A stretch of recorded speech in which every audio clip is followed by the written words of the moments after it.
Hello everybody and welcome back to Factorio. I am SeiferKatt and I am hoping, like hell, by the end of this session we are done. Because we're on the last research. It's got to be done today, right? There's no way it's not going to be done. Gotta happen. So what I'm going to do is anything that can speed up yellow science or space science is just going to be done today. There is no reason not to. Nitrogen? Doesn't matter. That's all fine. Titanium drop? Why is titanium being a problem? Why is titanium being a problem? Let's go figure out titanium. That shouldn't be a problem. And yet, paradoxically, it is. Just right being a right pain right now, it is. I think it's because we're still trying to make blue chips, and we do still need blue chips. But can we do anything to make titanium better? Where is titanium? Does titanium even exist in real life? Or is titanium one of those things that they try to convince you is real, but it's not? Like the Olympics.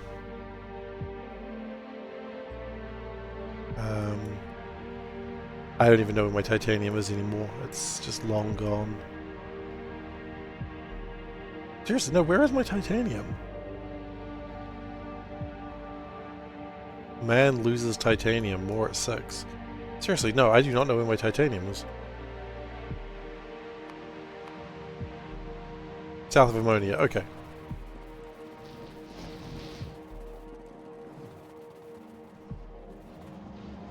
So it's doing its best to fill up this train. But the problem might be that we don't have enough. So, make more. Just go faster, please.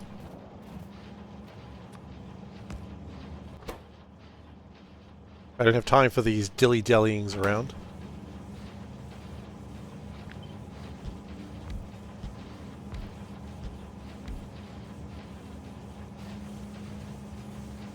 And actually, if I do that, it also speeds those up. Good.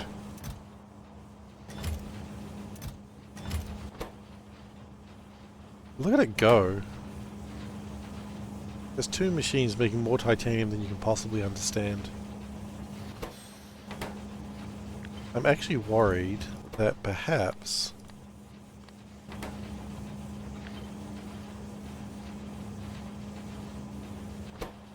we're not taking the titanium out fast enough, which is a weird worry, but it's also my worry.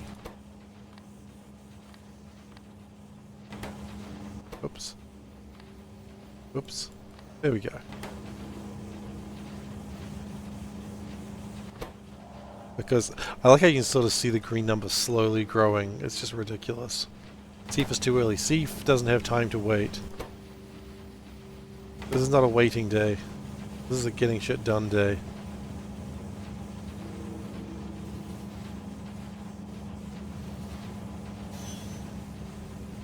You're right, I was too early, but Seif is not a waiter. I'd be a terrible waiter. They don't know the pain of waiting. I mean, I think waiters know the pain of waiting. You need to be a baker to know the pain. You mean the pan? Yeah, that's true.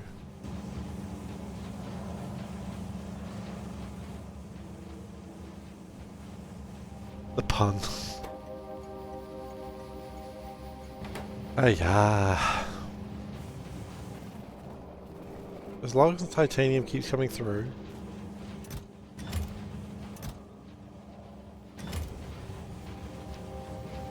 See, now I like this. I like the fact that it's full. I just hi-ya a little bit. I did hi-ya a little bit.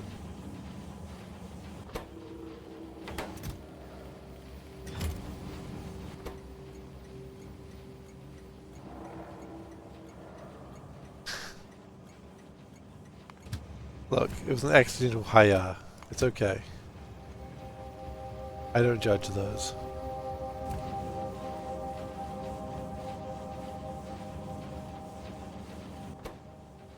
I reckon if we did that, we could probably...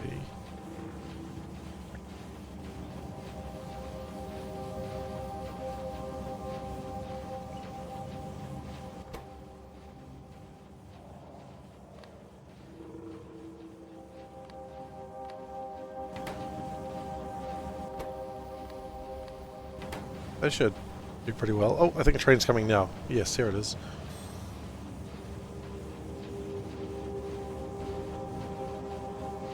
There's enough titanium in there to fill this train.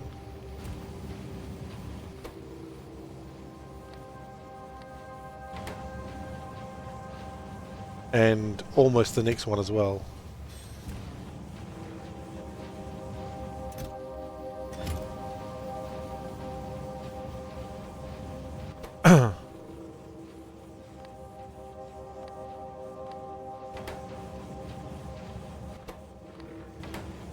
And we've run out of our backup titanium. But the good news is,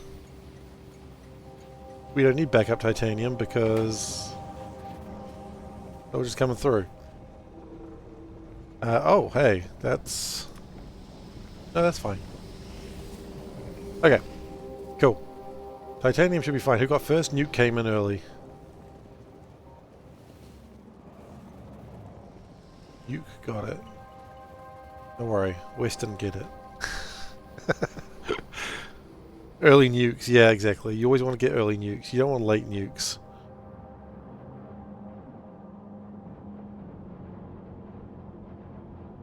I think it's funny, the whole first thing was actually started by Wes.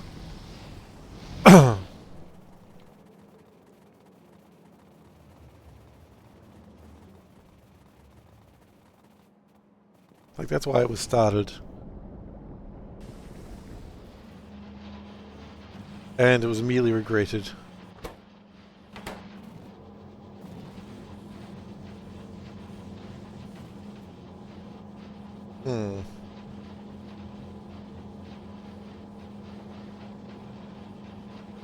What if I had a line that came... Okay, here's a new plan.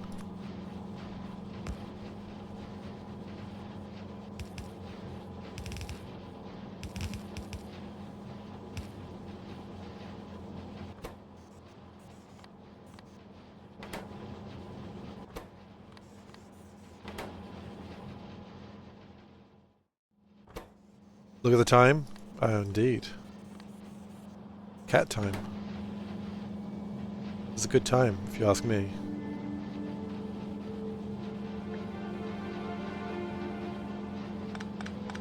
I'm honestly not sure if I was being asked, but I think it's a good time.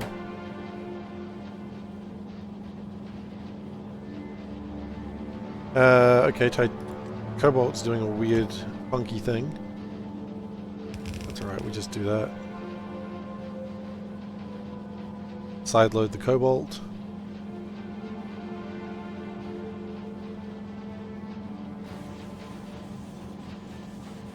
And then why are you not working? Not enough titanium. Really? After all we've done and we still don't have enough titanium?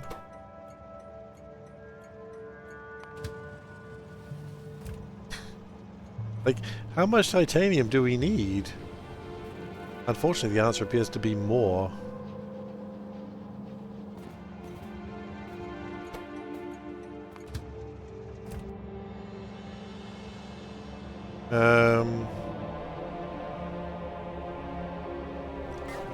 Perhaps what we really need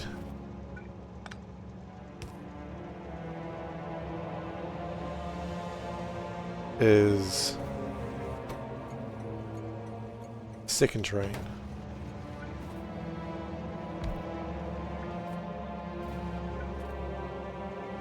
Maybe not a second train, but another one.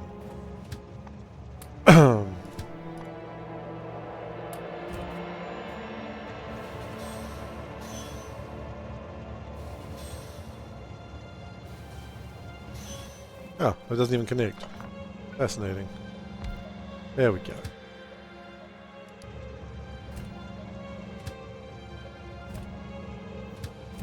Destination full. I don't think so. I think it just thinks it's full.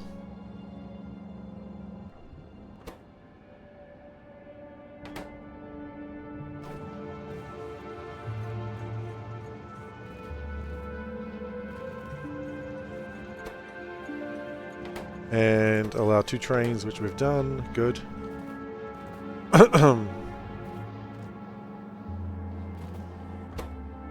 And now we're short on tungsten. Are you serious? Can we really not win this one? Okay. Tungsten it is, that's next. We just need to make sure science is going as fast as it can. That's all we need. And I'm sure spaceships are launching.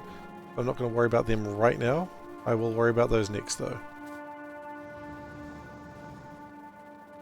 Tungsten and titanium seem to be my bugbears though. Okay.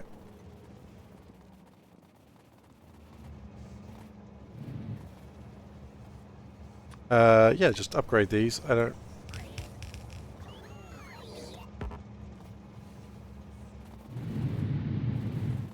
really know why that's not happened already.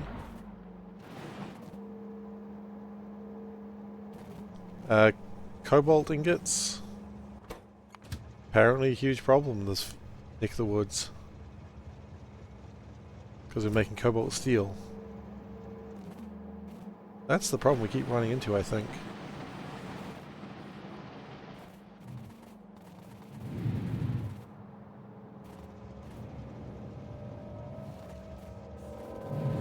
The cobalt ingots are the real problem.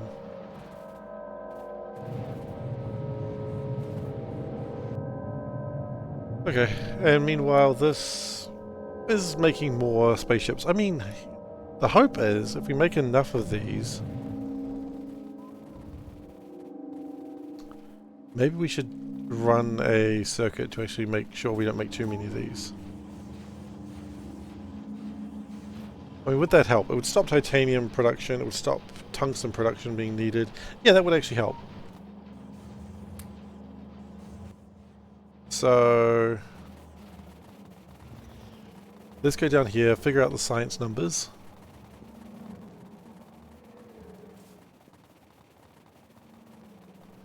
We should... I mean, we're a fifth of the way there. That's what matters. Hey, Tara.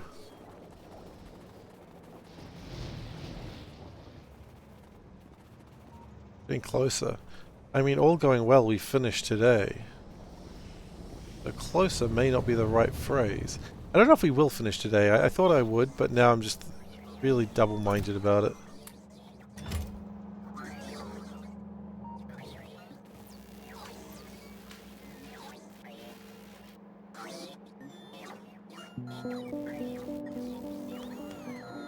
But the important thing is, it is progressing. And so long as it keeps going forwards, then it should be alright.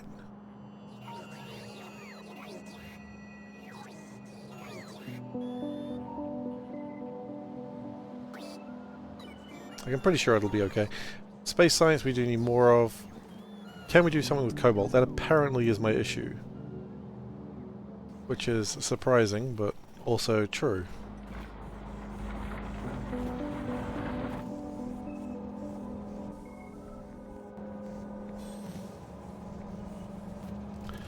Oh. I think the issue is slightly different than what I anticipated. It's that we're not...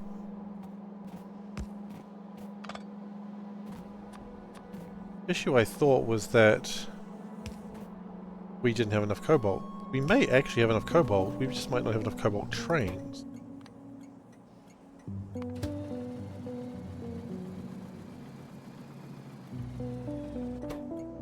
I'll enable train limit there 1. Just a friendly old wagon. Nope, that's the wrong way round.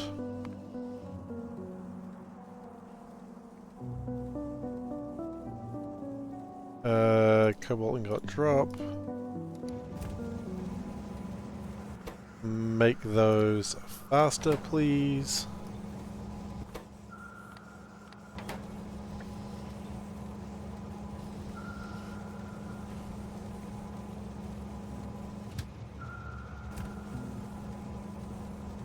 I mean, look, if it empties cobalt that fast, it's fine. It means we're using it, right? That's what you've always got to consider.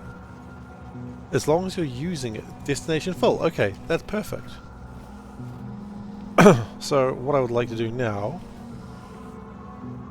is... You know what? Why don't you do that? Just drop directly off into the box. There's no reason not to.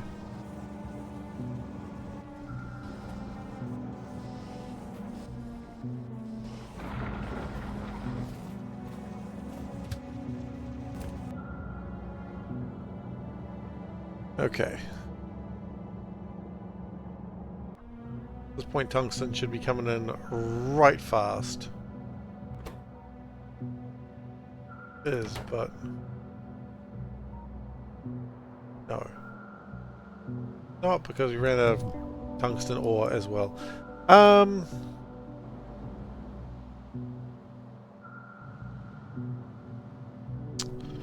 Okay. We're going to rip some things up so we can get productivity 3s in there.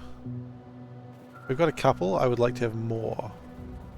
So let us pull up the blue sciences. Just grab all that. It's fine. I hope.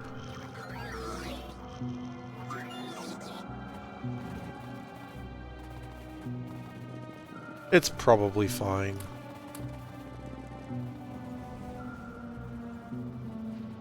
I mean, if it's not, we've put ourselves in a few troublesome spots.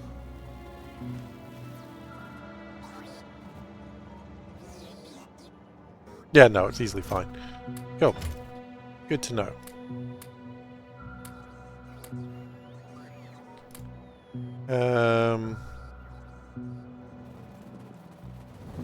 Let's increase productivity of tungsten next.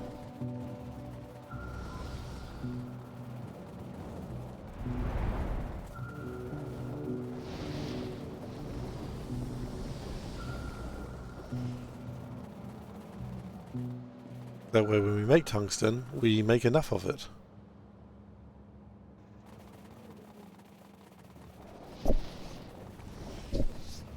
I'm going to miss this amount of water, but also I'm not going to miss it at all. Actually, we...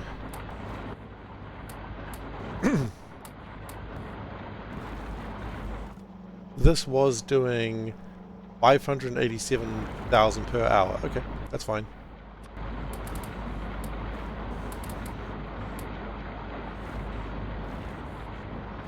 And then we...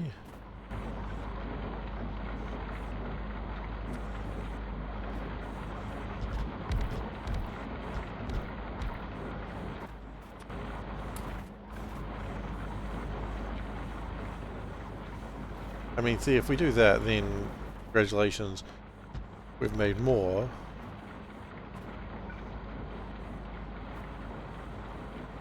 So this alone is making 560,000 from probably less resources. Also, if we do that. And immediately it's jammed up. That's what we were wanting to see. Okay, and then we pull this all apart. We quite frankly don't need it.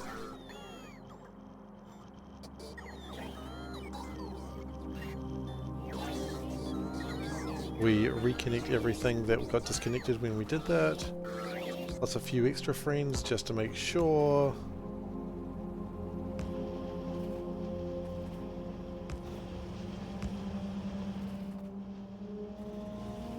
Quick round just to make sure that nothing else is blinking.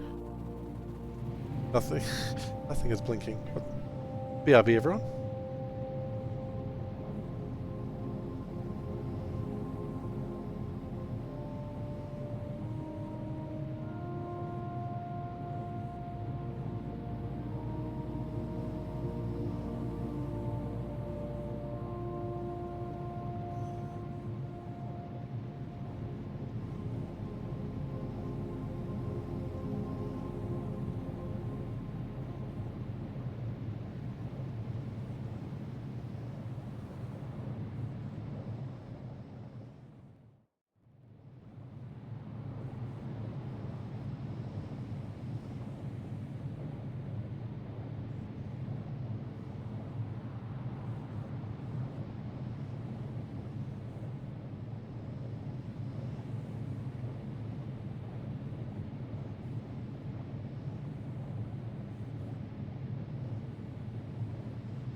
Alright, I'm back everyone. So hopefully... You know what? I wonder if we just need to productivity these up as well.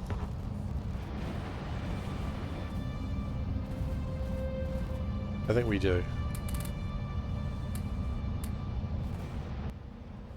I am a little bit concerned about the fact that we've run out of beacons, but we'll deal with that in a moment. And we'll just put those down, that down, those down. The important thing is it looks like tungsten's doing a lot better. Just need to make sure production doesn't crap out at any point, because I just can't allow that.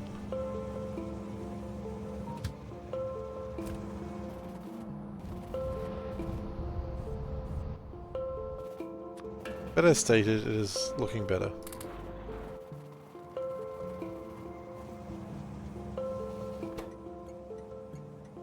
Where are you going? You are going to Yellow Science. That's where we wanted you to go.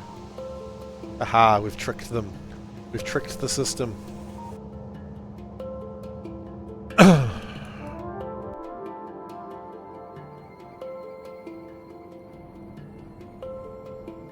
And that keeps making science. Hopefully. Unless something's gone incredibly wrong. Which I hope not.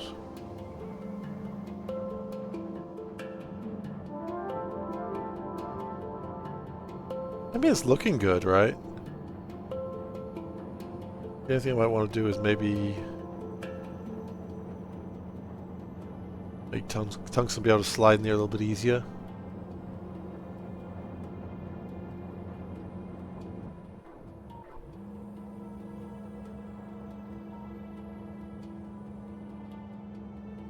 Yeah. And this guy's here. Ready to pick up some tungsten. Tungsten checks in over here.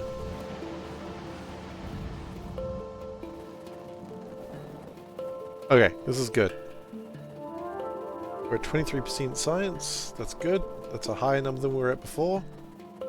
We want to reach 100%.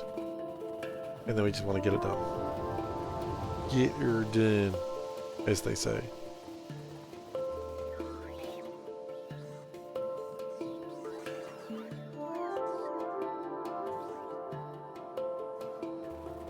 Hey Teague, how you doing?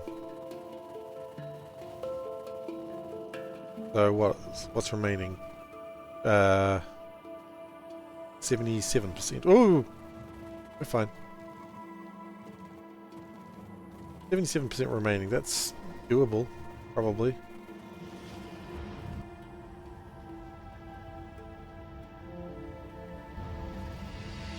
Can you make a game about colours like pink, crimson and such, not call it a rouge-like?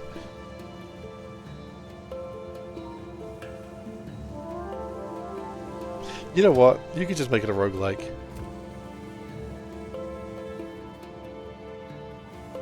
Just make it a roguelike, man. Everyone loves a roguelike. A rouge-like roguelike. You'll get sales on that alone, on that joke alone.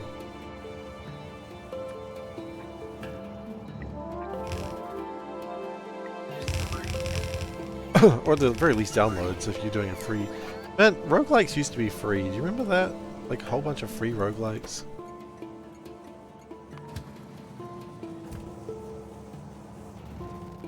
I guess there probably are still a lot of roguelikes that are free.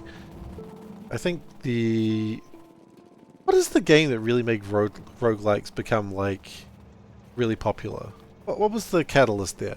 There must have been a game somewhere that sold well and made roguelikes just go, like, or roguelites. Rogue. No. Rogue was not popular for a very long time. No, something happened in the, like, the early 2000s, like, the mid to late 2000s. Yeah, sold. Diablo 1. Diablo 1's a good answer, actually. Diablo 1's a fantastic answer. People don't consider Diablo to be a roguelike, but it certainly was. Especially the original. Like, before it came out, like, the plan where it was all turn-based and stuff. That would have never sold well, but...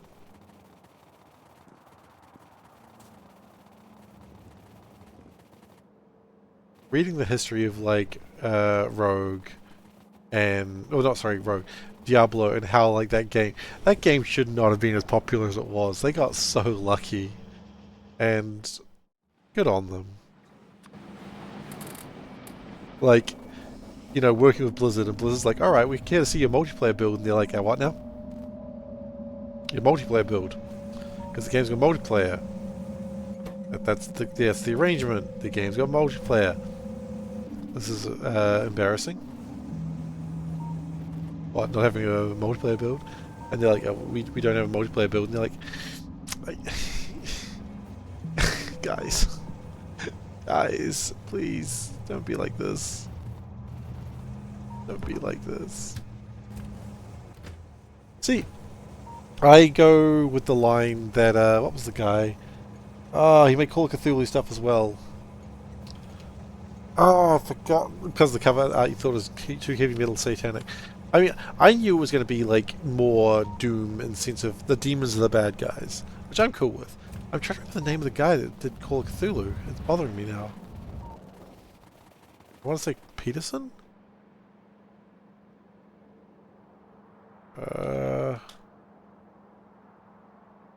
Probably not. Call of Cthulhu.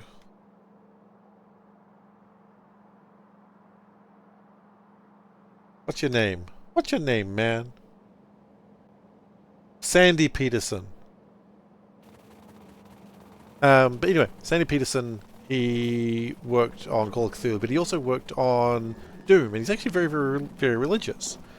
And while he was working on Doom, they're like, isn't this a problem because you're very religious and you're working on this game? People are saying it's satanic. He's like, how is this game satanic?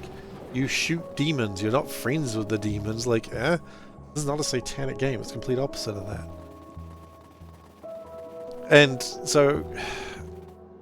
like, I grew up, like, I wouldn't say extremely religious, because I know what extremely religious means now. At the time, I thought I was growing up extremely religious, but America has taught me I was very wrong on that. But I was just like, you know, you hear of the satanic panic in, like, D&D, and being like, oh, D&D is full of, you know, evil things, evil things. And I never got that because, like, my dad was always, like, into D&D. Only really the gold box games. Apparently played in the 80s, but then again, apparently so did everyone else. But I was like, well, how... my dad's very religious. How is he okay with D&D if he's very religious? And the answer is because you don't play as the bad guys typically in D&D. These days, of course, they've changed that around, and you can play the bad guys and, you know, whatever you want. And I suppose you could have back then as well. Have I seen or heard Terry Pratchett's old quote about Doom, demons, and shotguns?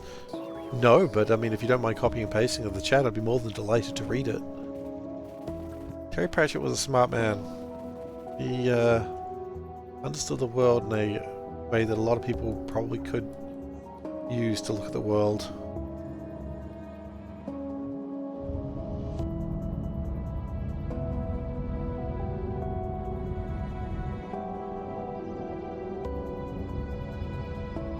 In some ways, it's a shame that they can't. Over the centuries, mankind has tried many ways of combating the force of evil. Prayer, fasting, good works, and so on. Up until Doom, no one seemed to thought of the double-barreled shotgun. He lit a death demon. Ah, the Doomslayer. Doomslayer will take care of that. Oh god. I mean Terry Pratchett did great things for the world. He was a smart man. You know, and it infuriates me actually, people being like, oh, Terry Pratchett would have never stood with all this LGBT stuff. It's like, bro, did you read any of his works? Like, read about, is it Cherry Littlebottom? The dwarf? In The Watch? Like, I think it's Littlebottom, I could be wrong on that one.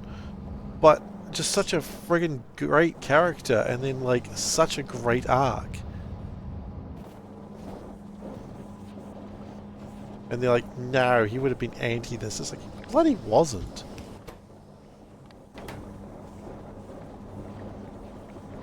Who's the wizard? Is that Rincewind? I don't know. I never really read a lot of the wizard stuff. I think Rincewind's the one you're talking about, though.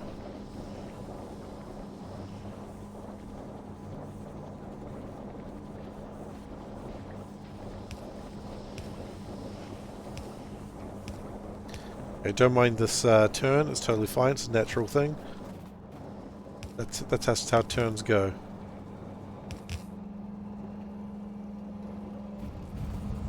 Pretty sure it's Rincewind. Like, really, I didn't read that much Discworld, but I read a lot of the Watch books. I loved the Watch so much. The City Watch made me very happy. Because it was like, you know, it was investigation stuff. It was that and Moist. I liked Moist a lot as well. Which is a weird sentence for those who don't know what I'm talking about.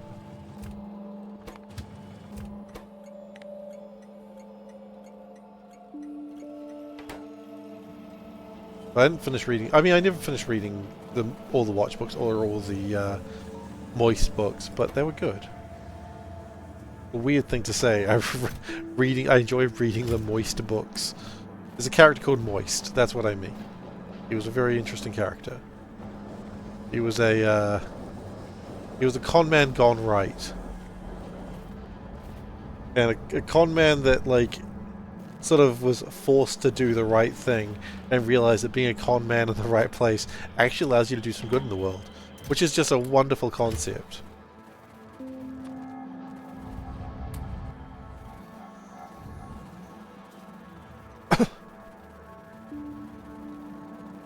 You know, I'm trying to remember what the arc is. It's like, first they put him in charge of the post office, then they make him in charge of the mint, and I think the last one's in charge of the power company? Two Flower. Not a character I'm familiar with. But yeah, he's just like an absolute con man who just happens to be... Oh wait, no! They put him in charge of the newspaper, then the post, and then the mint.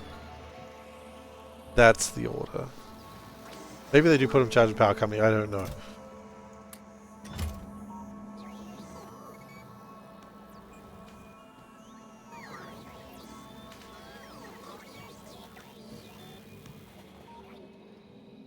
Looks like power is still going relatively well.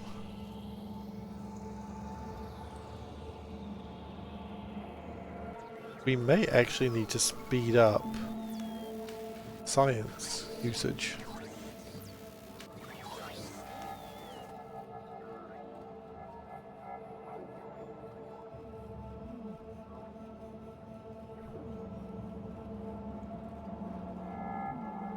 These are still being produced slowly. Why? Why? I say why, my good sir? Tungsten gears.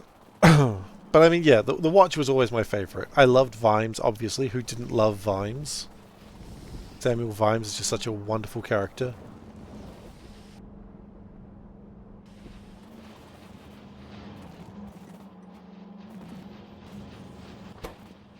I don't think that's controversial. I know a lot of people don't like the police, but is Vimes okay?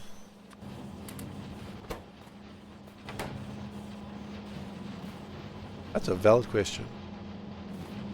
Is Vimes an acceptable policeman?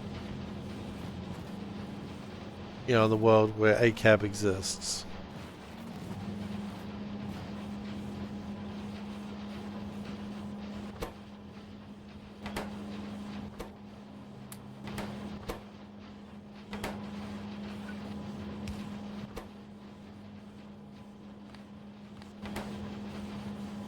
Okay. So we have a full half belt of stuff. That's looking pretty good.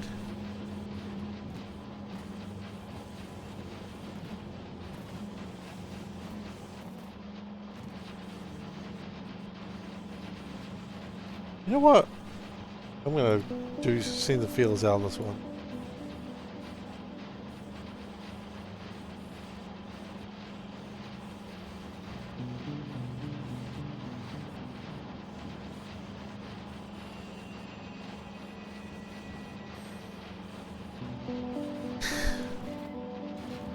asking more left-leaning group than any other group. They'll have the answers.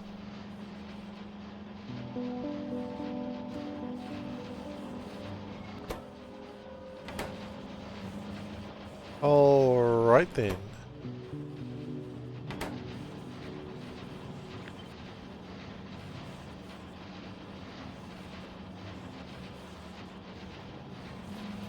I'm wondering whether I want to...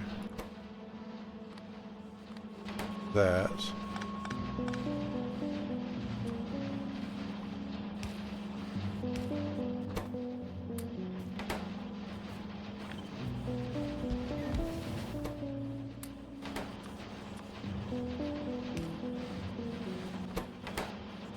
That's producing up to 76,000 per hour. I don't know if that's actually going to be doing that, but I'd love to see it try.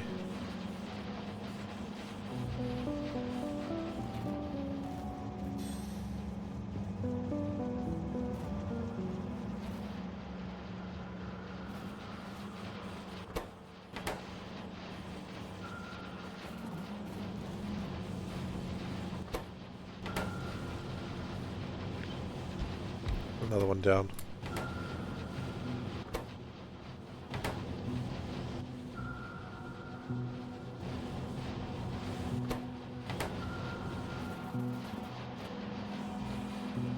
As I said, it's still doing remarkably well.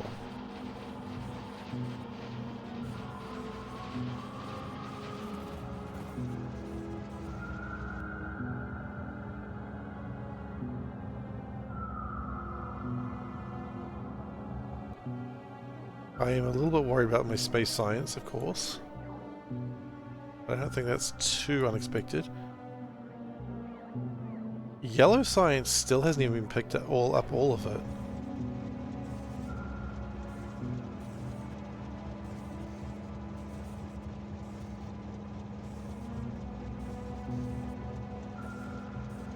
We've got 2,000 there. Oh! Well, guys, I found the train. The thing about the 731 tungsten train is it's always on time. How's my rock? Train, thank you. Thank you for the warning, Odava. It's appreciated. You found the problem? Oh, it's not like a translation thing, is it? Like you know it of a different translation? The character you were thinking of wasn't a wizard. Oh. Were they a witch? Rincewind was the wizard, that's what I thought, yeah.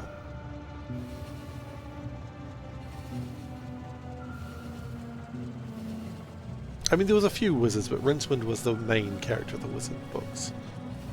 Generally.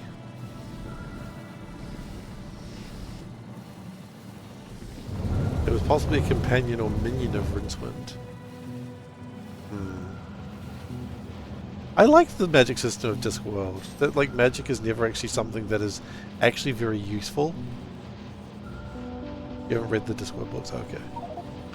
So the idea of magic in Discworld is to do magic, you basically have to expend the same amount of work that it would take to not do the magic. So I guess if you want to levitate something, you'd have to use about the same amount of work and effort that it would take to actually just carry the object. Which is kind of hilarious, but just so Discworld.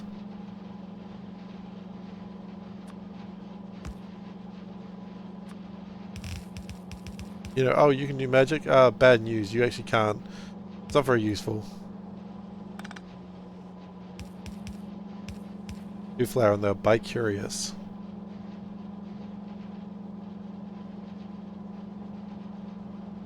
So a character I really liked that was in the Watch was, let's see, I think her name, oh, their name was Cherry Littlebottom, and they were a dwarf who was in the Watch, and he was like a very sort of a curious fellow, and then later on it was kind of revealed that actually no, he was a woman.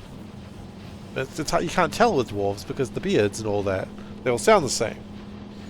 to the point that not even dwarves are entirely sure. And it was kind of an analogy to transgenderism. And people being like, so Terry Pratchett would have been against trans people. It's like, no, he wouldn't have been. He was, like, Cherry Littlebottom was like a very trans-friendly character. Like, you know, and it was like a character that was trying to also be like, how was it? Yeah? Good. Thank you.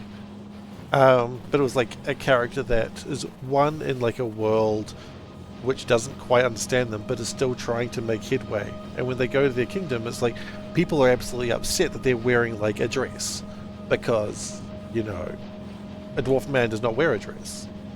Oh, they've got those city ideas, you know. And she was a delight. She was a nice person, or dwarf, whatever. Doesn't matter. Are dwarves people? Yes.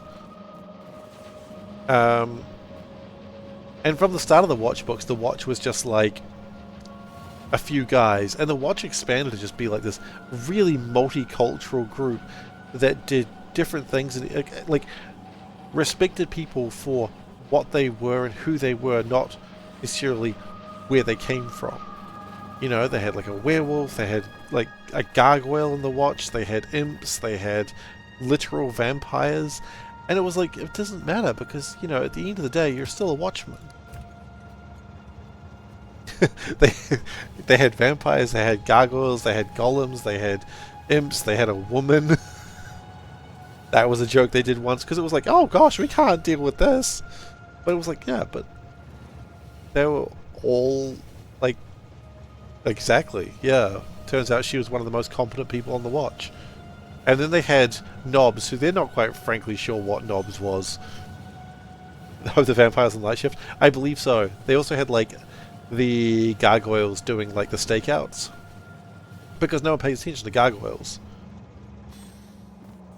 Because originally it was there was the Day Watch and the Night Watch, and the books followed the Night Watch. But eventually the Night Watch was so successful they took over the Day Watch as well, and they just became the Watch.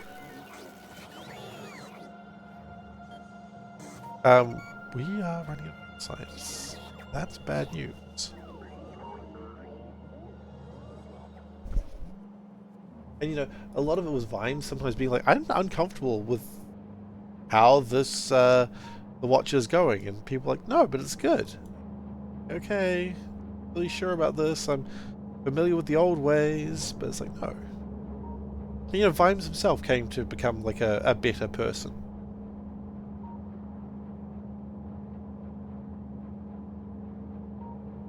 And as I said, I really liked the Watch books because they were filled with things like that. People trying to improve who they were. I think they had a guy that like was really good at like harvesting corpses on the Watch. He was like basically the autopsy guy. And it sounds really horrific that person was there, but it's like, it made sense where he was from. Does science go anywhere as a stockpiling? It's just stockpiling. I probably should... I'm just carrying it. That's the thing. I really should just get a train and do it. You know what? Let's run a train. Because why not? It's not hard to get a train to do it. In fact, I think there's even a spare station there.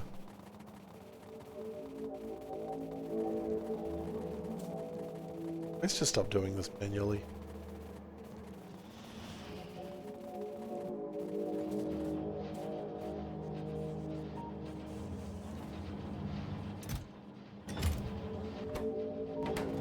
Heat shielding is the problem.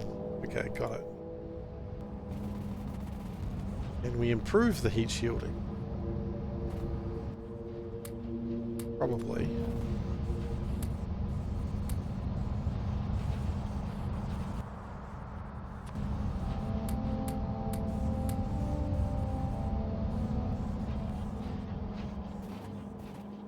We ran out of silicon powder again. Nope.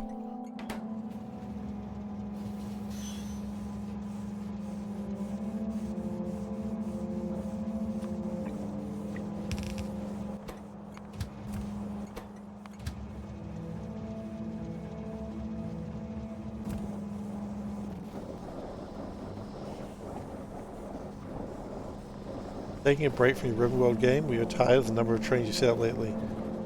So I don't mean to make you make trains. No, I was thinking about it today that I should do it anyway. It's not your fault.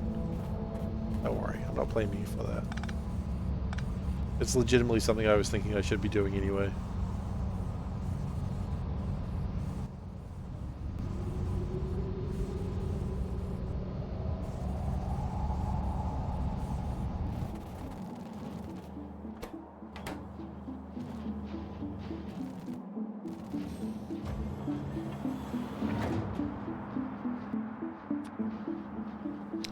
What percentage of your power goes to beacons?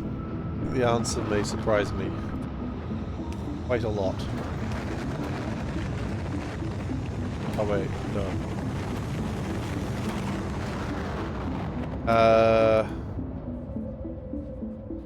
Not actually that much.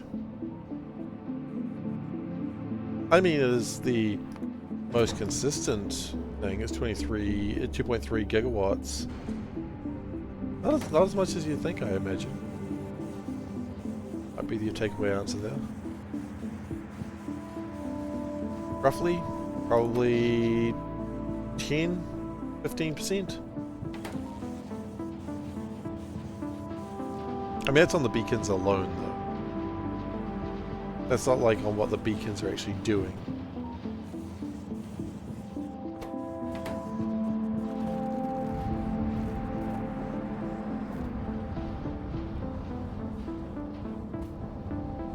Do I need more productivity mods? The highest thing is actually when science gets going. But keep in mind, those are all being beaconed to hell as well. Electrolyzers do take up a lot of power. And also keep in mind some things have just stopped working recently because I've been turning things off.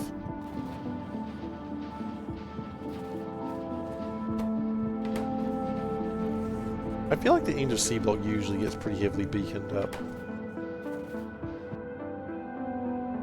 Okay.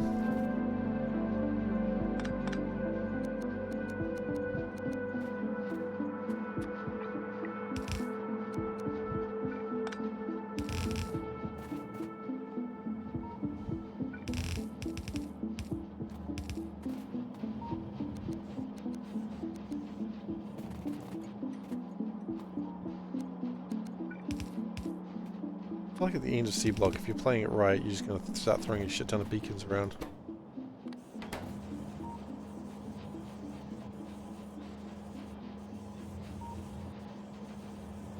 And that should be another rocket. Do some beacons around your RCU when they're bottlenecking on the rocket. That's fair. Oh.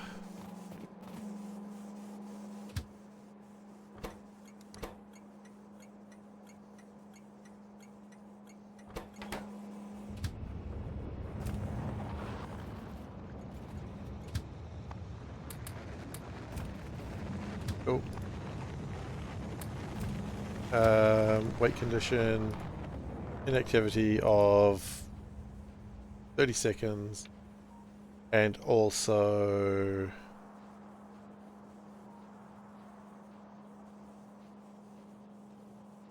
time passed of...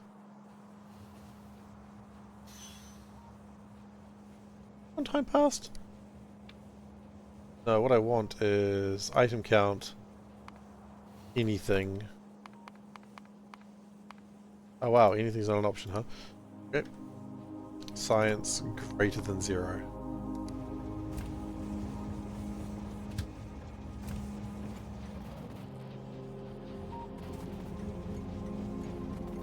Okay.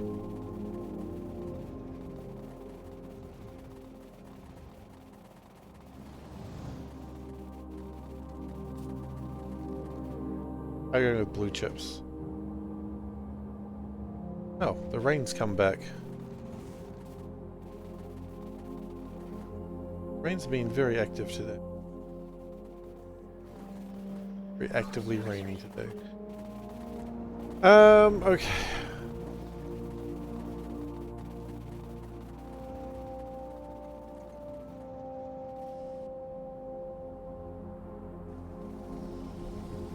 make rocket fuel in base game, it's just light oil and enriched fuel, isn't it?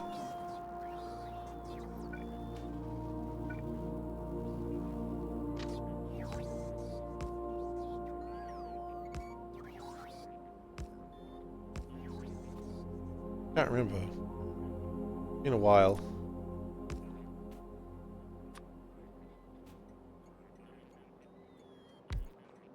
Cube block plus, okay. No enriched fuel. I mean cube block. Yeah, you're right. There's no enriched fuel. Solid fuel. That's what I meant.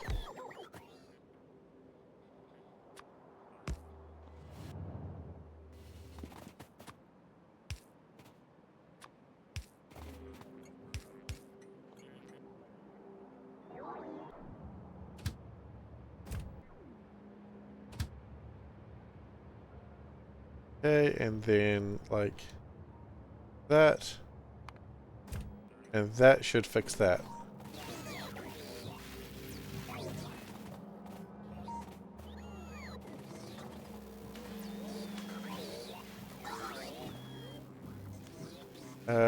Yellow science didn't actually run out, which is fantastic. A little bit.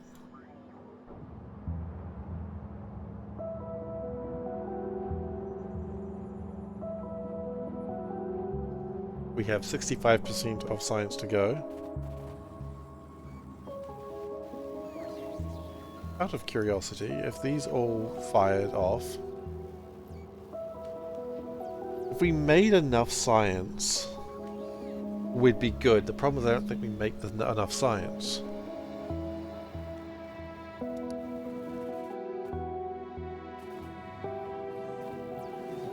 And then we ran out of space science, which that'll be fixed right now.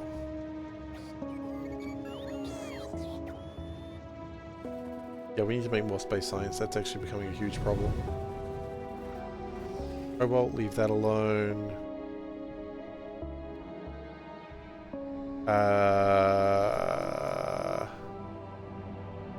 Can we rip up some of the old sciences? Rip up purple science.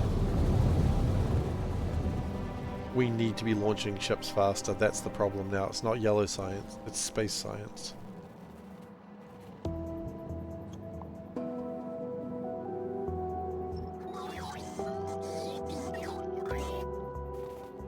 Okay.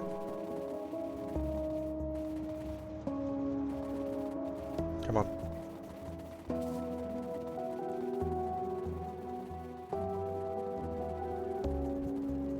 64%. Yeah, I don't know if I'm going to be done before 2 hours, though. That's the problem. I was kind of hoping to be done today. I don't think that's happening. That's alright.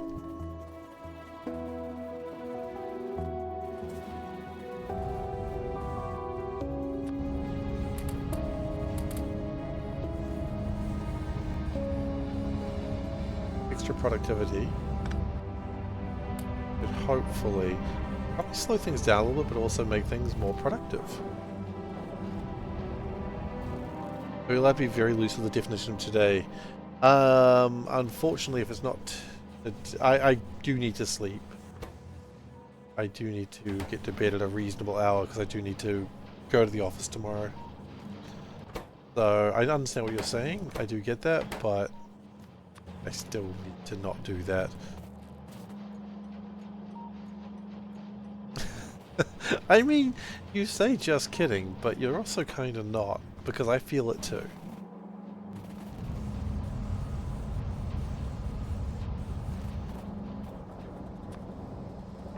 Like, part of me wants to just be like, you know, caution to the wind, let's go boys, but I can't.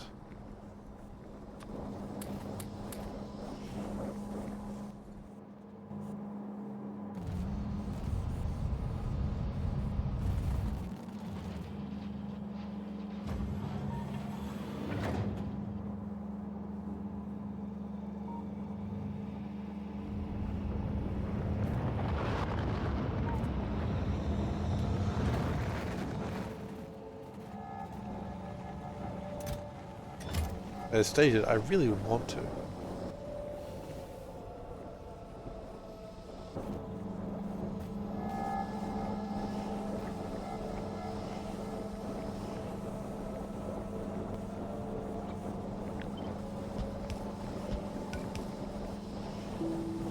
You're not sure if you're offset from New Zealand. Is Tuesday there yet? No, no. Tuesday won't be here for another... Well, it's 7:49 now. You can do the maths after that because I can't figure it out.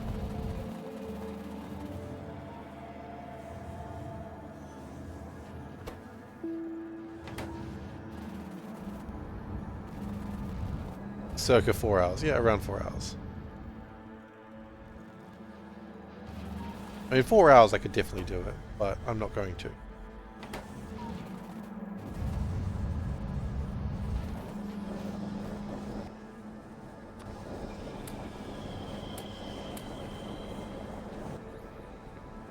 As I said though, don't think that I'm not tempted. I'm extremely tempted.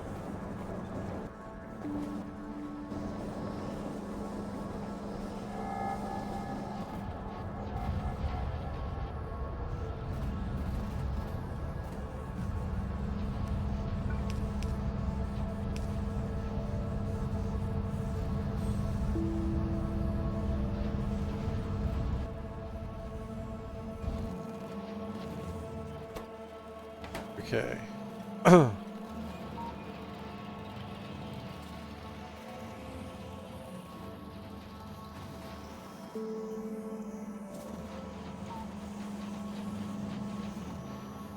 That is...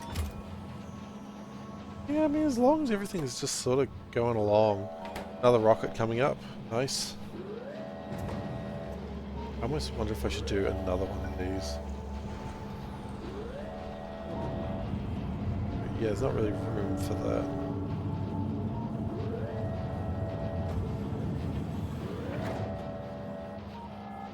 Unless...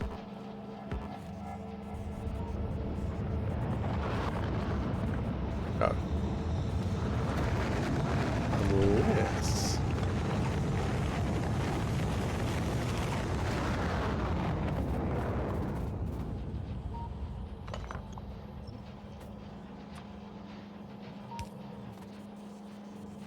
Now look at that, we have a slight more amount of room.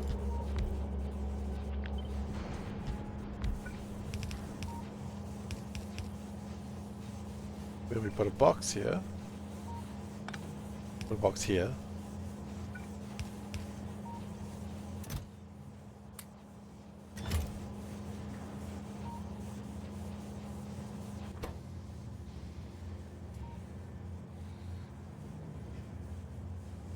As stated, I don't really want to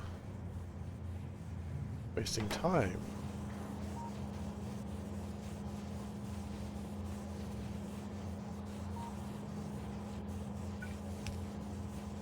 And what we do is we do it again. We learn nothing from my endeavors.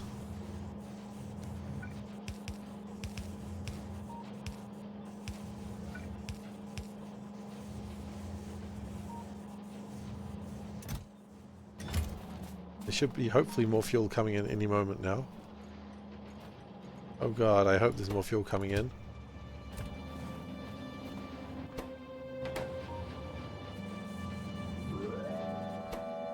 Oh, there's another spaceship. Relatively quick, that one.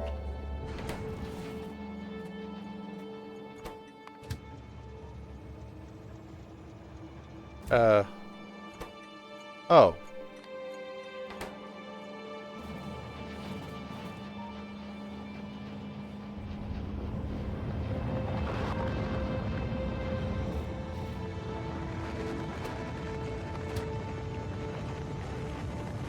Here comes the rock fuel train. Meanwhile, everything's having a little bit of a chance to back up, which is quite nice. Quite nice. Have a little bit of chance to back up. I appreciate that.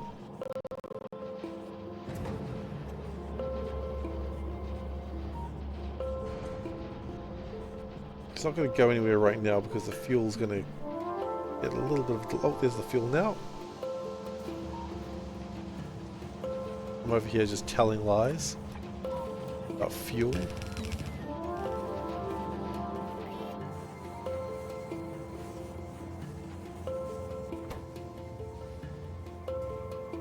Look at it go. That's very boxing rocket fuel at the station. I am, but maybe I could box rocket fuel closer.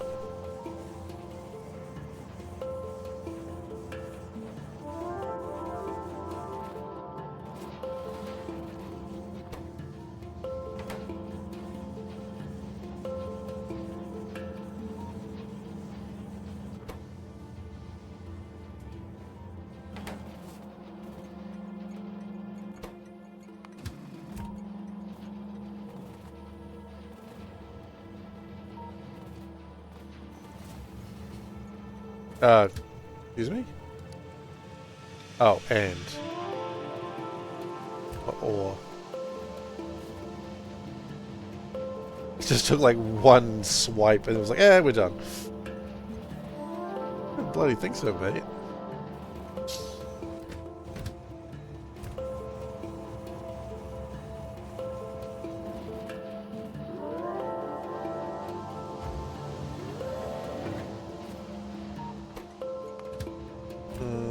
Rocket fuel might be too slow again.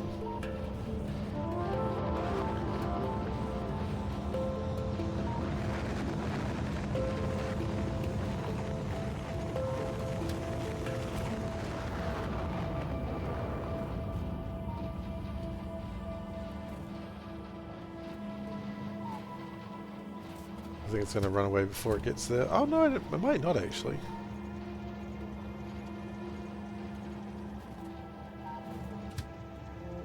No, it won't.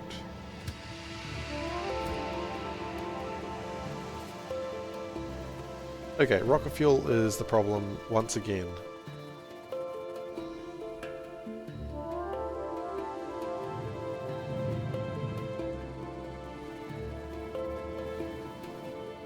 I'm scared of those trains. I don't know what they're going to do to me.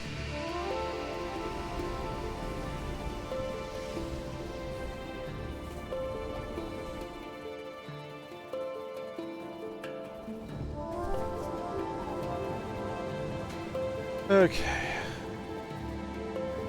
Well, the delay is very easy to see. It's these things.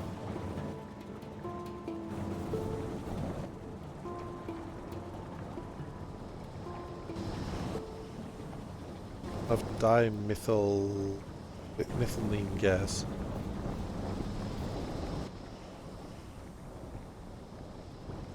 Short because of methanol gas. Really? We're short of methanol gas? This shit was all over the place.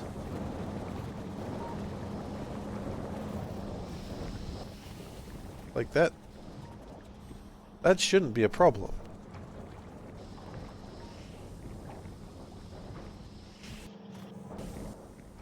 Okay. Let us... Oh.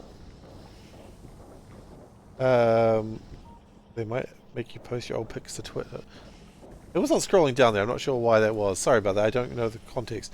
Does this game have infinite research? It does. It does have it, but I'm not going to do it. Because quite frankly, I've suffered enough, troll. I've suffered enough.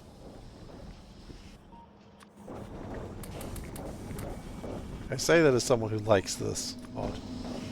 Why are you not scrolling down?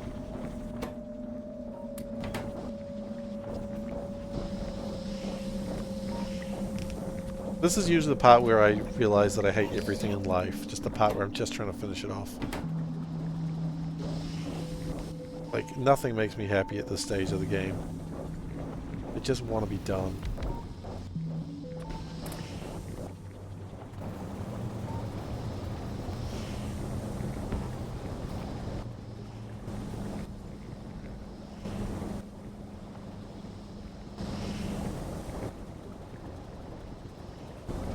Okay. See what the trains would do to you. They piled on so I could feel like that all the time. Oh look, I want to. I want to play Pythons one day. And I promised I will one day.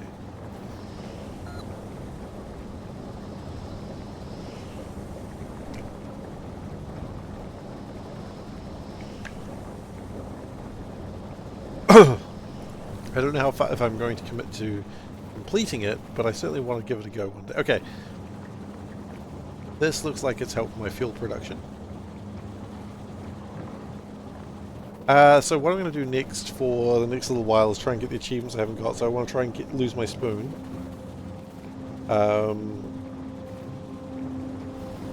Because I don't really want to start anything big until the expansion comes out, really. And because I only have a certain number of hours I can play Factorio each week, you know, there's only so much I can do on that one.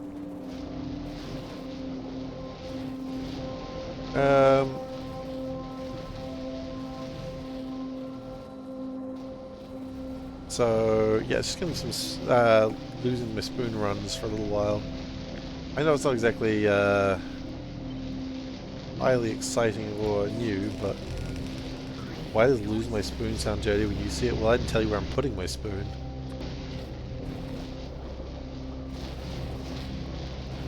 Also, hi. I mean, do you want to know where I'm going to lose my spoon? Then you want to know if it's going to go handle first or spoon first? Now that's the real question. Which side am I putting it inside my train? A caboose. That's why. That's why it sounds dirty when I say it.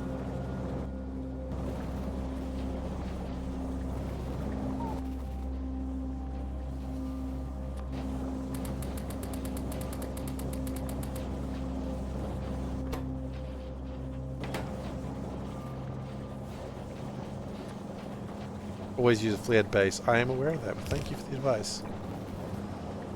The last thing you want to do is have a spoon stuck where a spoon should not be.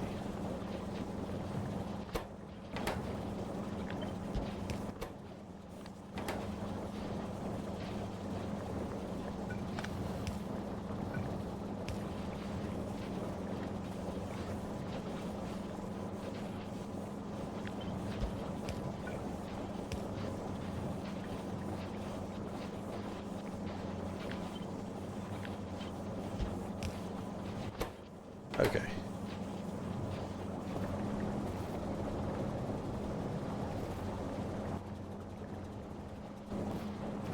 Look, so the doctor's like, how did this happen? It's like, look, you won't understand, but I was trying to get a Factorio achievement. And they've got like just a memo pad and they just check off a box. Happens all the time. I think he's saying that, but no, it really does happen a lot.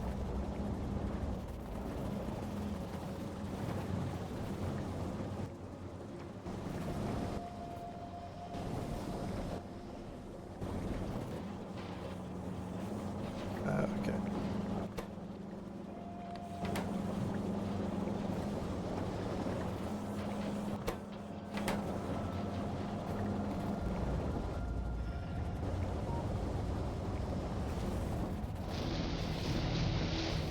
Are these all running? Yeah, they are. Dude. Wait. You're not running. Coward.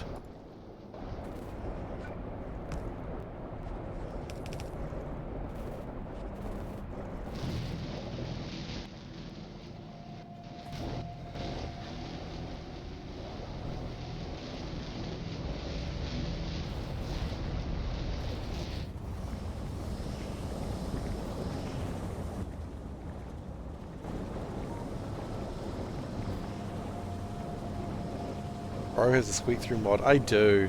I do.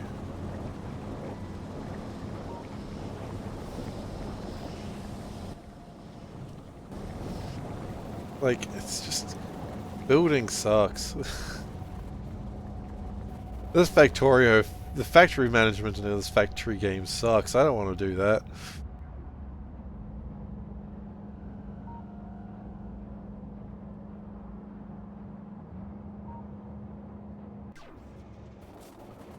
I mean, there's nothing right with it either.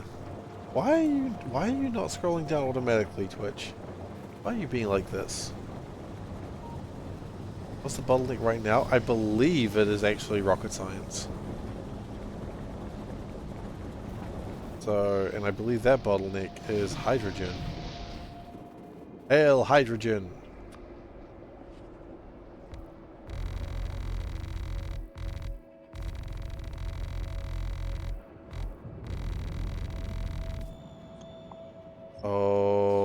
that's not good. You know that feeling when you like feel your legs sort of twitch and you know it's going to be cramped very soon? You're like, maybe if I just stay still it won't happen. Because that's exactly how this will work.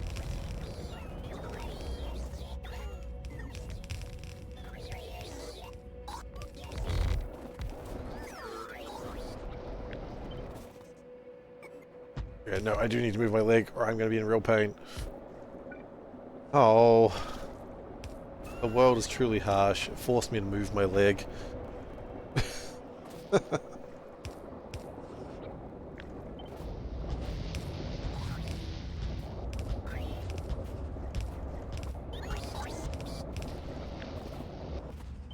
Copy this.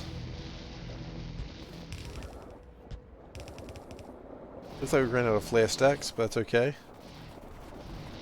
Something flared base, and my base is plenty flared.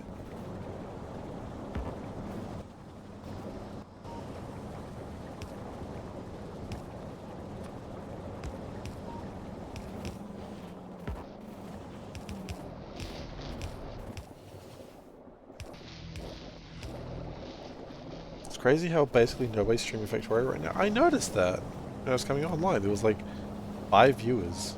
Okay. So, welcome everyone who's here just to watch one person play Factorio. Don't know what's up with that at the moment, but I know what people are saying. See, did you kill the competition?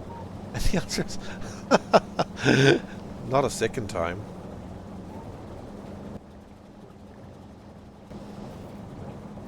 You know, say every Factorio stream is allowed 1 murder each day. I mean, each year. Each day is probably a bit much. Thankfully, most Factorio players use it to kill bottlenecks, but oof. The amount of power they could have if they wanted it. Yikes.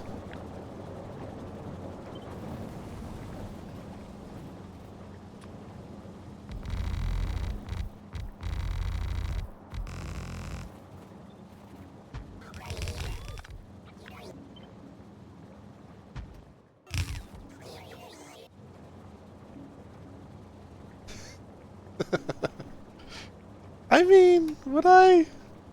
Depends who it is. Maybe. Depends.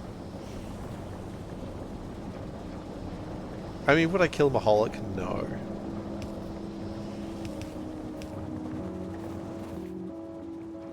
I don't know. Maybe. I like bullying because I'm a bad person. I mean, I was gonna say just look at his face, but I've never seen his face. Would you kill... The human centipede situation, look, I can't be in control of that. Not my fault. Would I kill... I mean, okay, look. It's a weird question. I don't really want to kill anyone, but this may be a surprise to, unfortunately, a larger group of people than it should be, but Hitler is kind of like the classic benchmark of just the naturally bad person, right? Like, as a child, I knew Hitler was bad, but didn't know why. And now as an adult, I understand why, but it's almost too easy, you know? No one should, because I know one would, no one should ever side with Hitler. Of course, you know, the world is very strange these days, but...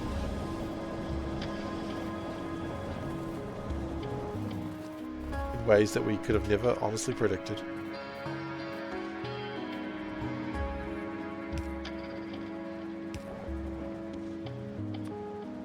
I need to go get some more flares. 43% science, keep it going. Keep that science train rolling. You wouldn't do it, but only because you think the concept would be funny. I mean... to be fair, I wouldn't even know he was streaming Factorio. He doesn't speak English, and I don't look at non-English speaking streamers. Because I have nothing to gain from it. I watch streams because I want personality of the streamer. The game doesn't matter to me too much. So, but also, keep in mind, Hitler is classic bad dude and nothing good about him. You know. So, nothing because of Factorio. And I'm going to drop this one now. Thank you for following Bongzilla. That's a name. On occasion you come across a really hot streamer talking another language and you stick around for a bit. I mean, of course, yeah, we all accidentally end up in bikini streams. It happens. You know. I get it. We all accidentally end up there for a little bit. But, you know, where's the content?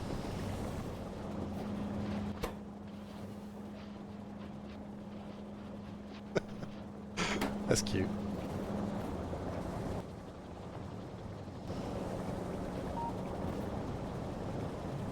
Can't say you've ever been in a bikini stream, you're not even sure how you find them. They find me! I'm just like minding my own business, I'm not even on Twitch, and then it's just bikini streaming. Like, how did this happen? I don't know. Look, I was just playing Magic. I don't know how. I don't know how this happened.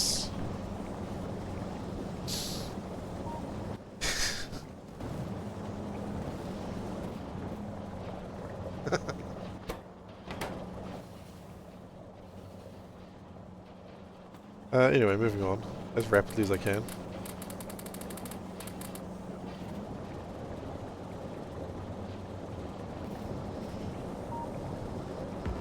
Okay, that should sort out my ammonia issues. I don't mind if we have too much ammonia. Too much ammonia is fine. Because we need a lot of ammonia to make hydrazine.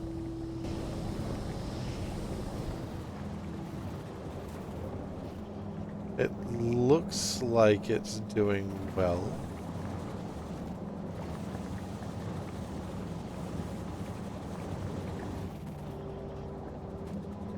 The only thing I might want to do is upper priority that side. Upper priority that side, yes.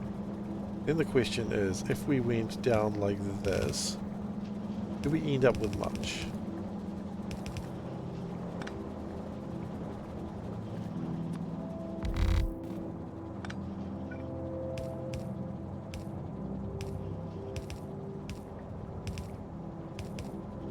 The answer is, not really. Not quite backing up as much as I want it to. Back that shit up.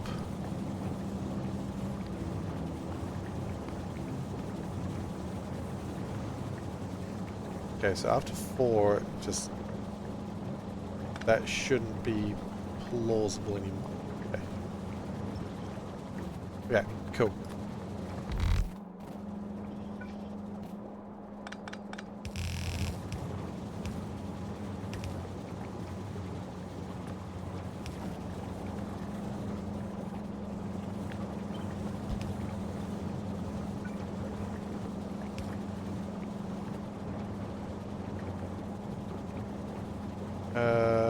That like there, yes, that's fine.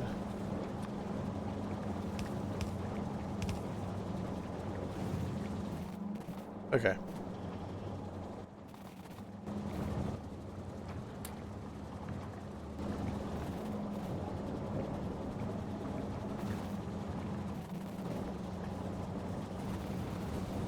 So, can we speed these up? And the answer is obviously we can, and the answer is also obviously we should.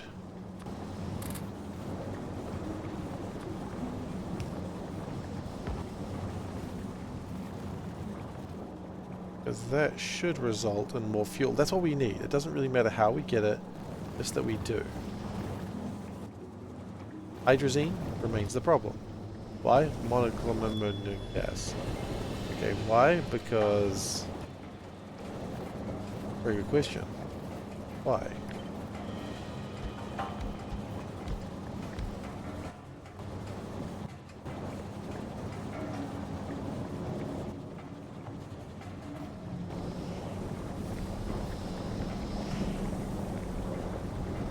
That should result in more of this stuff, I assume. And if it starts overflowing, that's good news. If it starts jamming, then it's bad news. Logical sense there.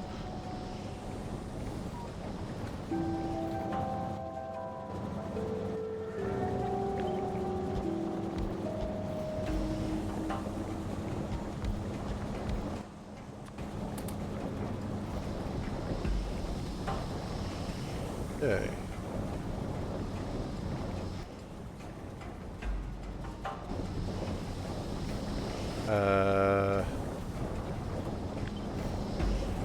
Alright. Take more of that, please.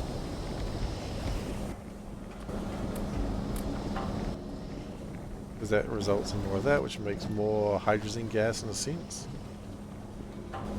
Yes.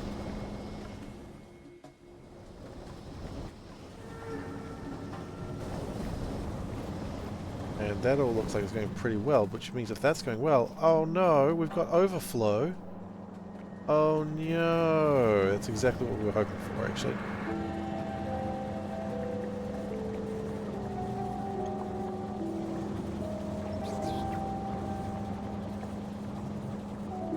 Not much overflow, but overflow is overflow, you know.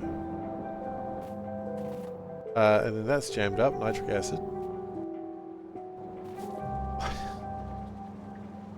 Overflow, oh no, you should write commercials. You should. What's stopping you?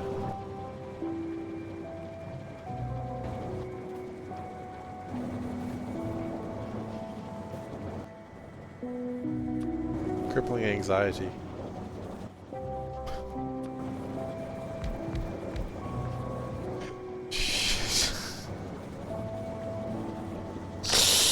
Oh, that's a good answer. It's such a good answer. I mean, it's not actually a good answer. Obviously, it's not a good answer, but it's mildly comical. How about that? Is it mildly comical?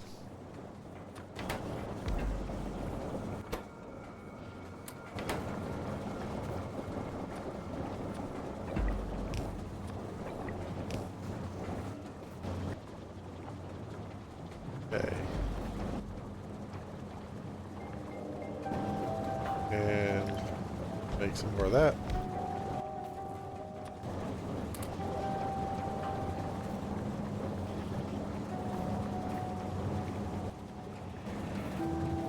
Okay. Looking alright.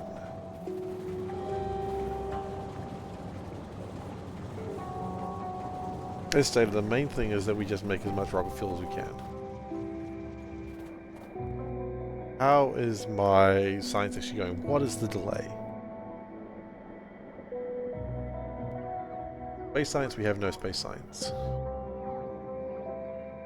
Yellow science, we also have none of that. Space science seems to be the bigger problem though, which... Oh god, yellow science. What is wrong with you?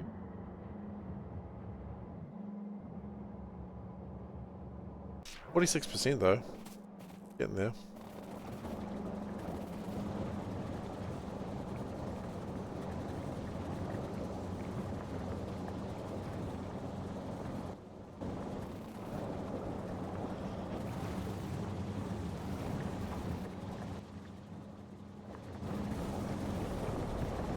Hydrazine. Why are we not making more? Oh yeah, probably. A classic reason. Nitrogen. Interesting.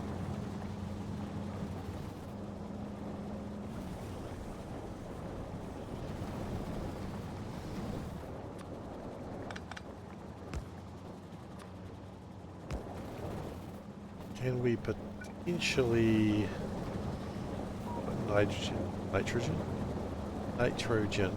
There we go.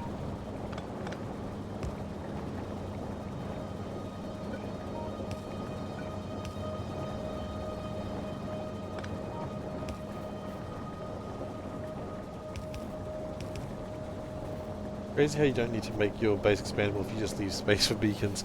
That's true. Pretty funny that. I mean, you can just tear down part of your base, and that'll basically do the same thing. It just makes you feel like you're a bad factory father.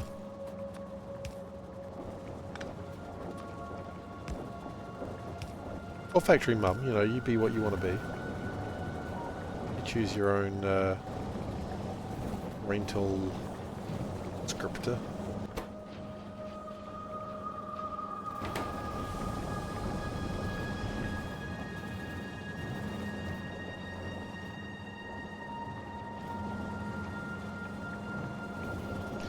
We're going for rocket fuel, actually.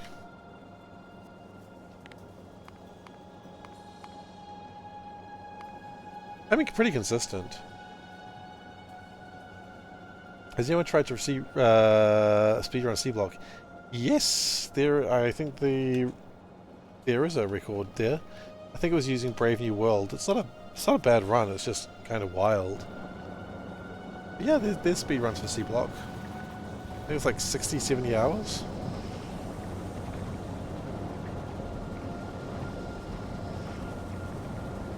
I mean, not only did they try to, they've succeeded. And then raised their time.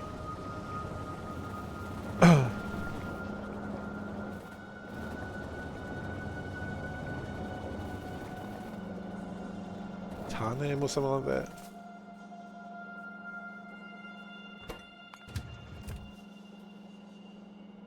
I've watched some of it.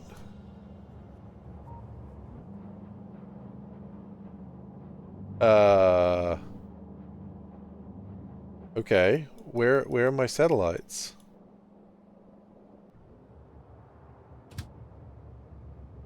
Excuse me?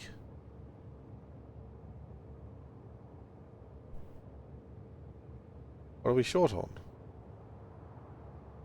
What? Burb?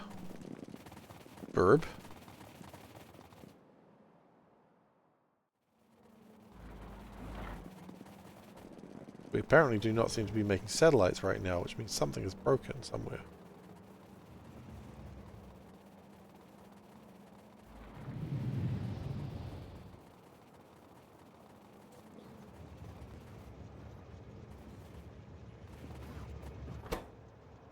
We have enough radio... Really? Hang on. Why do we not have enough of those? We should have tons of them.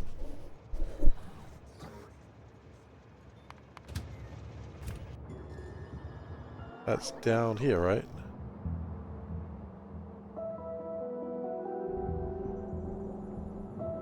Oh, wait, what? Ah.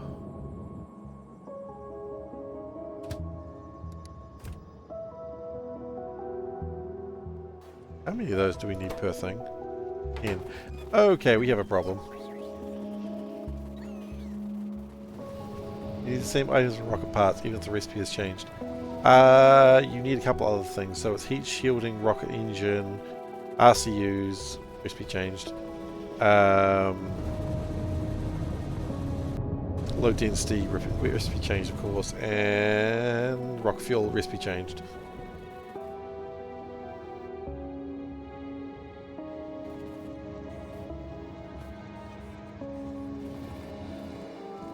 Oh, we have a minor problem I had not considered.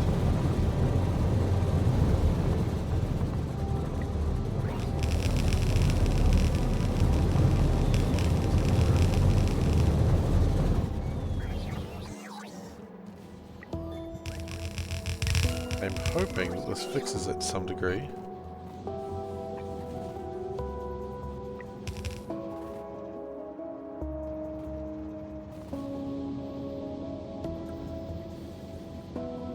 Yeah, we have a minor problem that it's just not making it. Good evening, Glacier.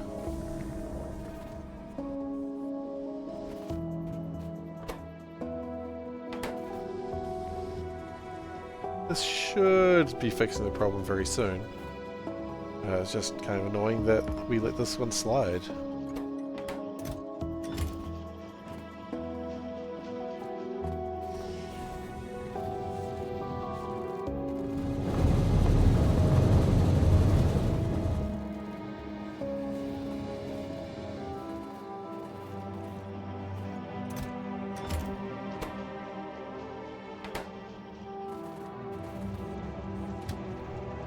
Oh, lithium salt need to go so desperately. Lithium ion batteries, really? Okay. Alright then.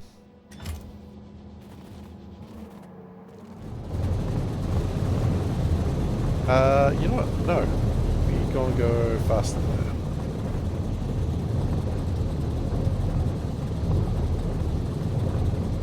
If we can.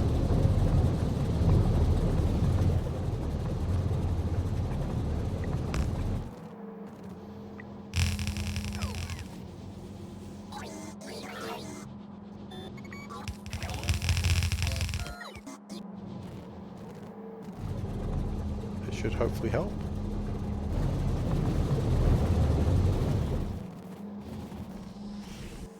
Okay, that gets my brown algae and thus my cobalt wizards. Sodium carbonate. Sodium carbonate, really? Okay.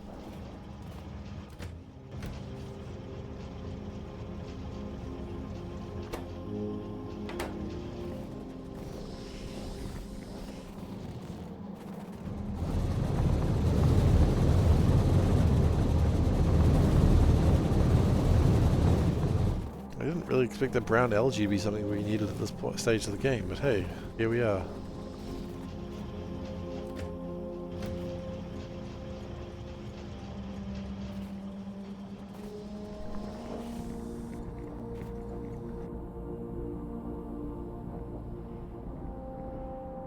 Yeah, we're not finishing today. I thought we were going to, but unfortunately, not quite going to happen. That's alright.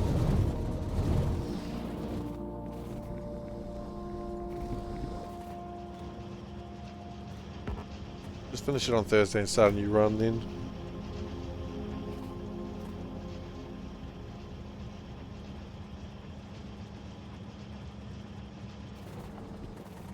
It's not the end of the world.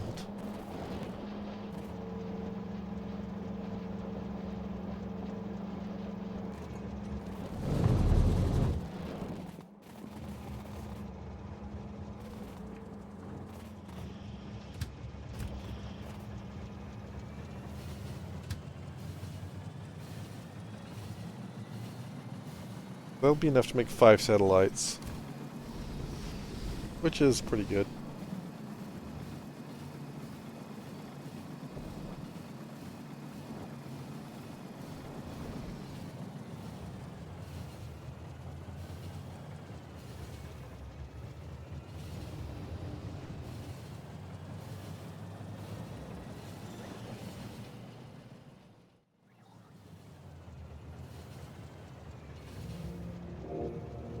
I like the Hism train.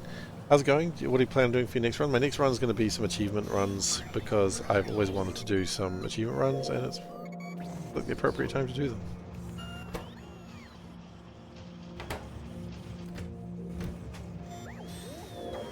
Oh good, so that gets 5 satellites off. Nice.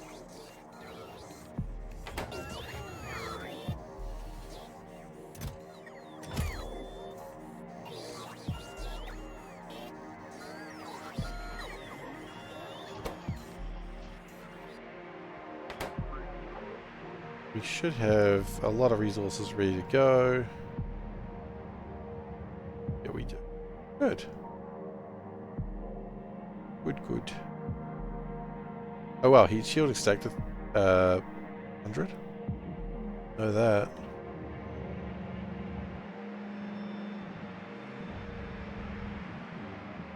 Not sad about that logic.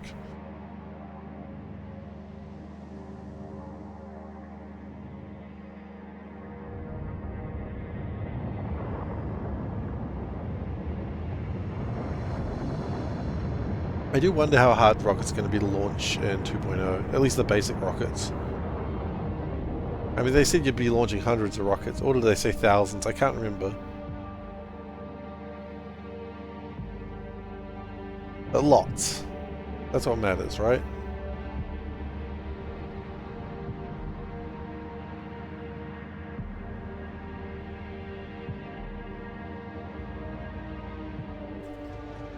Okay.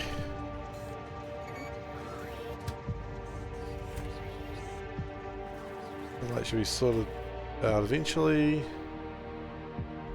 That should be making some science. They're all doing their best.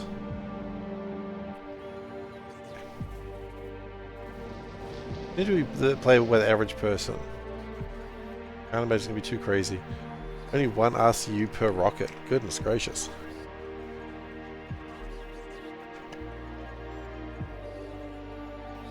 I'm curious how fast we'll actually get into space.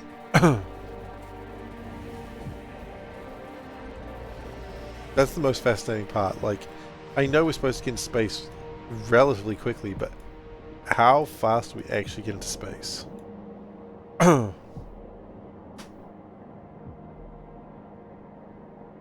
mean, I'm hoping super duper fast because I don't really want to play base Factorio for too long before getting all the juicy new content. Do people know what planets they're going to first, by the way? There'll be more complicated rockets. So the rockets aren't necessarily the end game thing. So I imagine the final science pack is probably where the infinite research is going to come from. Do people know what planet they're going to go to? Do people have an answer for that? I know which planet I want to go to first, but where do people want to go? We've probably talked about this before, but I'm asking again. Now we've got more information about Gleba. Gleba? Hey, Hedgehog. I'm very keen on going to the planet. I can't remember what it's called. I want to go to the lightning planet first. No plans. You'll decide when you see the tech tree. No particular plans. I really want the lightning planet. That's where I'm going first.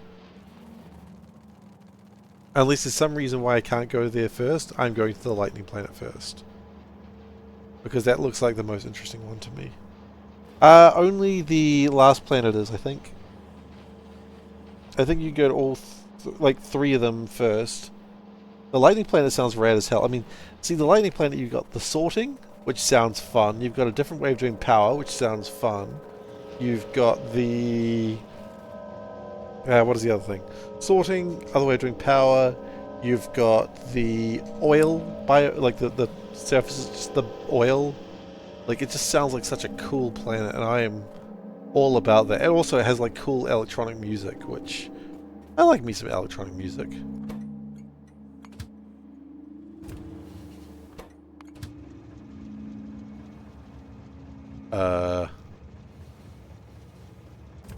Why are you not going to Big Woodpeck?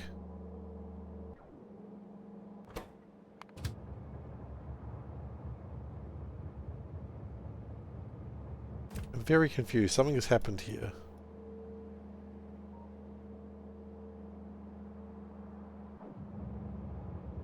Oh, shoot.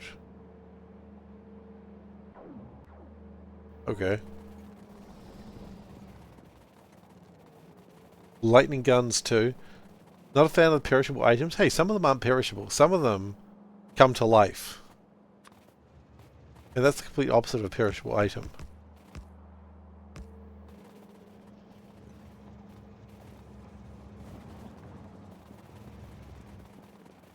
But we should probably... Speaking of perishable items... About time. Gonna do a bit of an ad read. Hey guys, Surfshark, yo. VPN, yo. You should totally get it, yo. But why? Why would you get it? Why would you get Surfshark? Well, if the one I always go for, because it's the one that is actually most meaningful to me, is to unlock like Netflix, Disney Plus, and hey, look, you go to BBC as well. You go there, you go. It goes, hello, are you British? And you say absolutely. It says, have you paid your television fee? And you go, yeah, sure, absolutely. I paid my broadcasting fee. I don't know what you're talking about. More on that in a minute.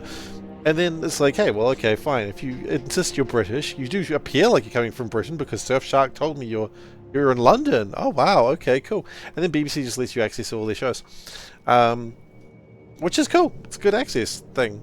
Good way to do it. If you like British TV, it's a good way to do it. So that's what I basically use Surfshark for, being able to access TV that is not typically available in New Zealand, because we're in the middle of nowhere. The only neighbour we've got is Australia, and quite frankly, they're actually alright. But anyway, but hey look, let's say there's something in Australia. You want to see that? Surfshark, you're Australian now. Yeah, crikey mate, dingoes. And every Australian knows that you're Australian. That's what Surfshark can do for you. Or rather your browser. It can't actually make you Australian. You know, they do have anonymity, so you can have like a fake email address, so all the spam goes there, and you could just not fill up your accounts with that, so that's pretty cool too. One thing I have also not mentioned recently is they do have a 30-day money-back guarantee, that if it doesn't work out for you, you can ask them, hey look, it's not working out for me, but they do also have really good support, so that's good too. Go support, and if that doesn't work, then you just go, meh. But if you are wanting to sign up with Surfshark, and I suggest you do, because I have to, down below there is a code. Use my code SeiferKatt, and that'll give you an extra 4 months on your subscription. So, good deal.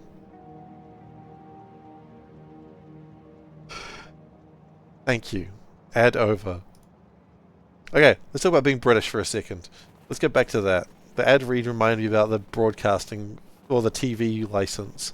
You need to have a TV license in Britain. Did you know this? Have you heard about a TV license? So apparently, if you have a TV and you are accessing British TV, you need to pay a TV license, which is a different price depending on if you have black. It's more if you have a color TV than a black white TV, which is a wild concept. They even still think about this. You have to pay like $300 or so to like be able to access TV on your TV. But I don't think they have any real way of checking it, so they're just going on the honor system, which is hilarious. You know, it just goes, have you paid your TV license fee? And you go, yeah? You go, okay, cool. You cool, bro. Which is really funny. Like, more taxes need to be based on the honor system, I think. It's been around as long as I've had TVs. I mean, I get it. Like, in the same way, it's probably like why British TV, you know, they do have a lot of interesting stuff on British TV. Probably how they fund it. I don't understand why they don't just roll into the taxes. Because someone's going to be like, I don't even have a TV, why would you charge me for it? Which is the dumbest thing. Like, you know, you pay your rates, right? And it's like, oh, my rates pay for the library. But I don't use the library because I'm illiterate. And it's like, well, you pay for it anyway. Oh, but it pays for parks, but I don't go to parks. I'm allergic to grass. You pay for it anyway, so why wouldn't you pay for your... Why wouldn't you just... Yeah, I don't get it. Just include it, Britain. I'm going to tell you how to run your country, Britain. This is how it's going to be now.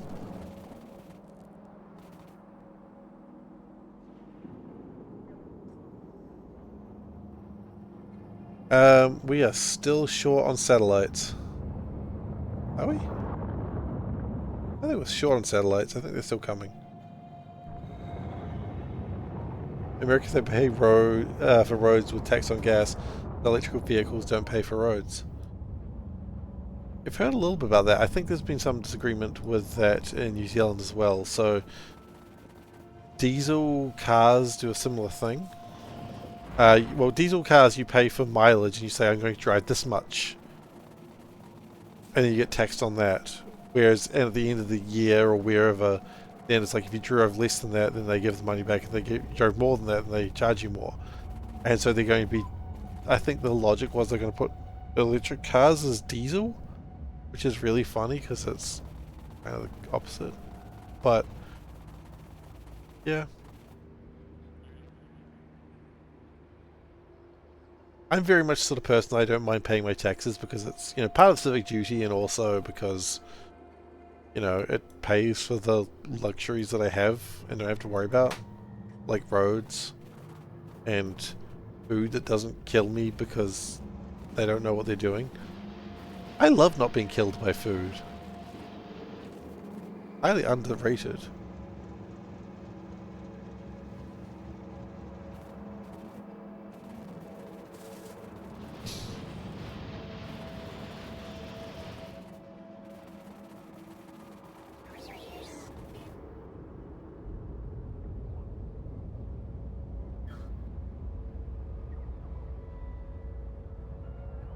Alright.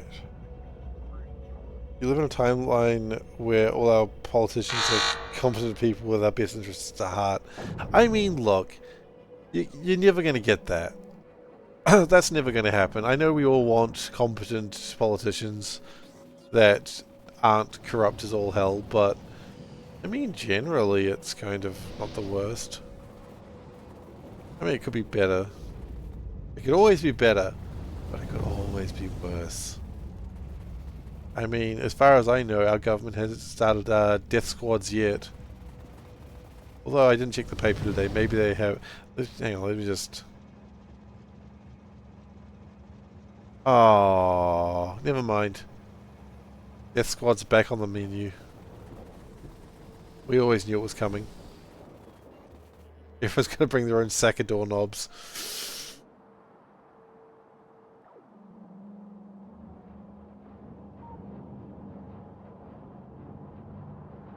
Alright, we all knew it was coming.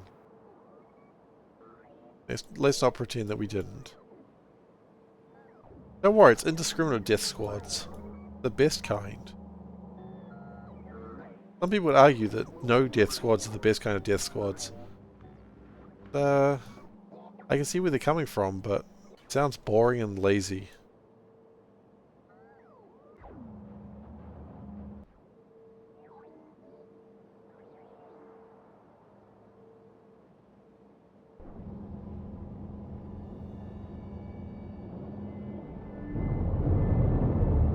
Yeah, I'm here to kick ass and start death squads, and I'm already one of those secular death squads. I mean, it's just like... It's basically like the purge, like the government purge. I don't really know, I've never seen the purge, but I assume it's like that. For one night, all crime is legal, but the only crime is death squads, and they're out. You know, they don't like, oh, you know, you are XYZ group affiliated, whatever. Death for you. No, it's just, oh, you breathe. Let's roll the dice, buddy. You know what? Even if you don't breathe, let's roll the dice. We just love rolling dice. That's the difference. You know, the difference between your death squad and my death squad? We have no... We just don't care. We're just here for the love of the job, you know?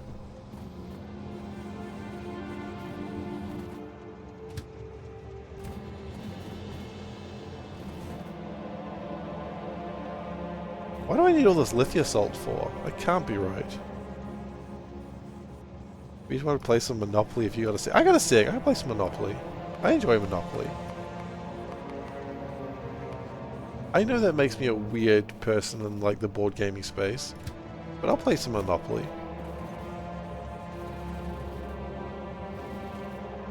I'm not going to go around asking to play Monopoly, but if, you know, someone wants to play... I mean, to be fair, when people say, see if you want to play Monopoly, I say, sure, but we're playing it by the correct rules.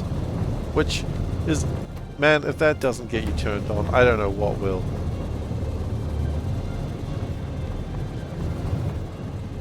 We're playing by the correct rules. We're not making any of these house rules. There's no money on free parking. There's no... You know, that's because people are playing it wrong. Monopoly is a great reason why I play by the rules.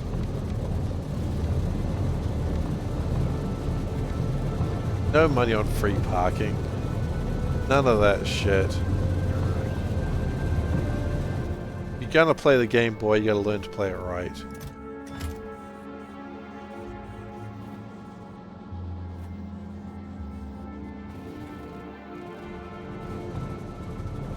You mean the Landlord's game? I mean, Monopoly was originally a game kind of more pro-socialism than it is now. Monopoly is a bad game. And I know that. It doesn't mean I don't like playing Monopoly. I mean, Talisman's a bad game as well, but it is still a game that is near and dear to my heart. Which, if anyone wants to say, ooh, Talisman, now's your chance. But... It's... What was my point? I do enjoy Monopoly. I enjoy the rolling of the dice. I enjoy moving the paces. I enjoy it. And... Is it flawed? Of course it is. It's a horribly flawed game. It's not a game I'd ever recommend to play. I'd never ask to play it. I'd just be like, alright, I guess I'll play Monopoly now. but it's, you know, it's fine. Not gonna hurt me, thankfully. Think of all these board games coming out to hurt me specifically.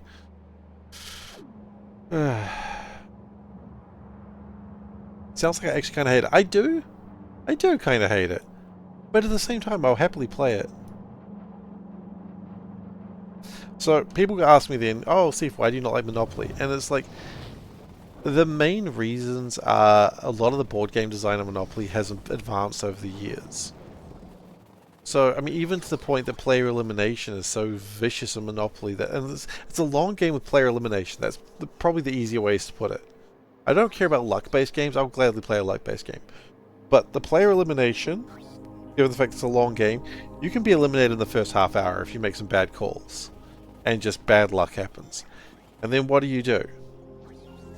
What do you do for the rest of the next 2-3 hours while everyone's playing Monopoly? The answer is, well, you're not playing Monopoly, that's for sure. Okay, but what are you doing? Nothing? Okay, because everyone's playing Monopoly. What are you going to do? Start a stick and Monopoly game. That's a good answer, actually. And so you're just sort of like, well, you can't play Monopoly. You're just supposed to just watch. And you know what? That's a shit afternoon, you know? You got a rainy Sunday afternoon. Let's go watch someone play Monopoly. Ugh. Ugh. Disgusting. 50% by the way. Factorio. Yeah, but when you kick out little Timmy because little Timmy doesn't understand how to mortgage, how to, like, auction things, and little Timmy's done. What you should be doing is having a game that, like, what is a better version of that is a game which doesn't... Oh, no, let's take it back a step. Who comes stick in a Monopoly? The answer is no one. No one comes stick in a Monopoly. So if you have a table of 6 people, which by the way, wretched existence there, but whatever, moving on. You got 6 people playing Monopoly, and you play for, you know, 2-3 hours, and one person wins. Congratulations! You had Mayfair, I suppose. Or Boardwalk, or Queen Street, or whatever version of Monopoly you're playing. But everyone else just feels rotten about it, right? Everyone else lost. No one comes second in Monopoly. Whereas a lot of the board games behind me, except barring very, very few of them, there is a second place. There is a third place. There's a fourth place. There's a fifth place. And hell, you know what? There's a sixth place if it's a 6-player game. That's fine, because, you know, if you came into the game 5th, you go, well, at least I beat one player. So, you may not be the happiest, but you're also not the saddest. And no one wants to be the saddest. Except, you know, Mark Dessard, but we're not going to question him. For reasons that are soon to be obvious.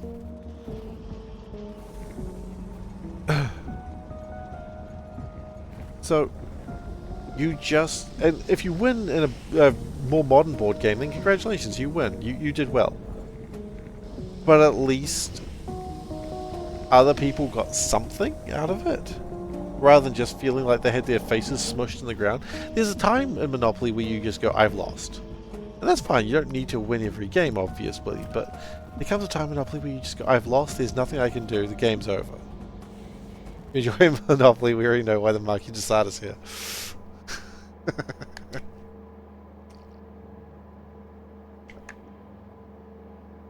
I find the winner of Cockroach Poker really funny. It's Cockroach Poker is a fun bluffing card game. I quite like it. The winner of Cockroach Poker is... Oh, there isn't one, actually. There's no winner. I tell you what there is. There's one loser. And everyone else kind of just wins by default. And that's kind of funny, being the one loser. Because everyone sees it coming. And everyone's really excited for it. And all you want to do is not be that one loser. And inevitably I lose. Because I suck. And also the phrase that started getting chanted around my table last time I played it was feed him rats, which is really funny too. And everyone knows you can do it, so everyone knows the lost condition is coming, and everyone just looks at you like, "Go on, do it, lose." And it's just, you know, just trying to think: is there a game where there is one winner and everyone else just loses? Uh,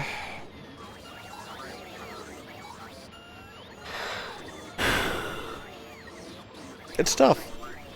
I'm struggling to think of a game where just one player wins.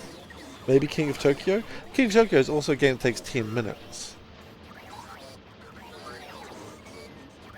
So it's not that big a deal.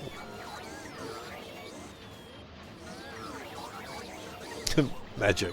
Only one winner. But at the same time, that's Magic. You know, it's a different thing. I guess Talisman you only have one winner. Oh god, is Talisman is more like Monopoly than I thought. I see another reason why Panda doesn't like it. Panda really doesn't like Talisman.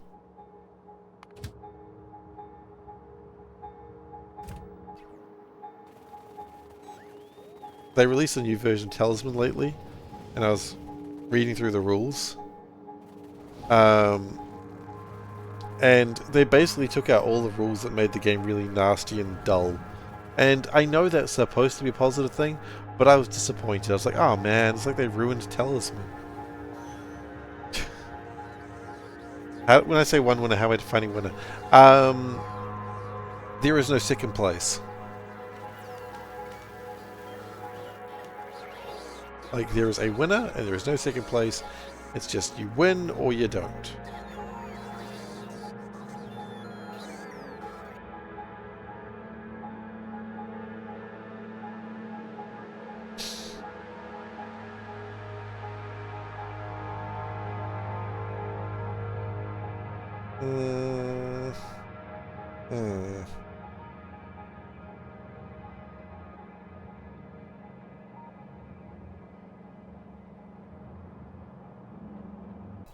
I think we need to improve some things.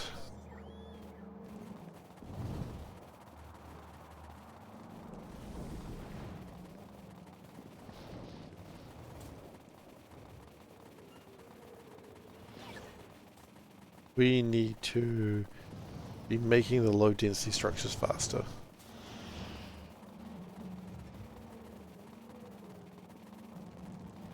I'm not entirely sure how.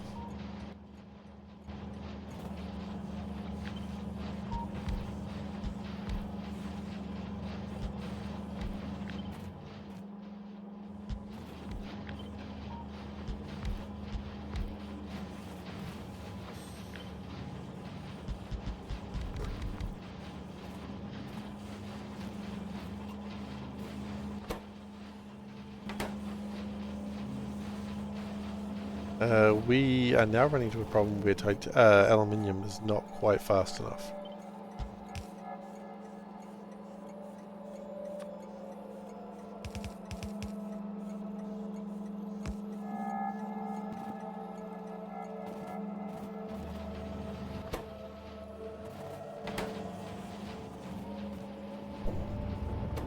Okay, another rocket, off it goes.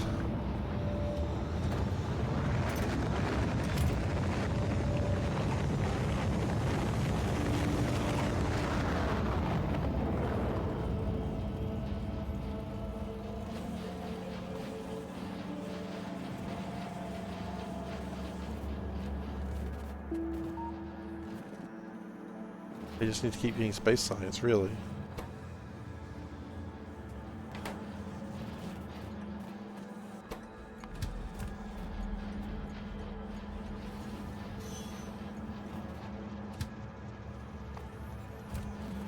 Oh, do I need to worry about fuel? You know what? Why not? No, my train!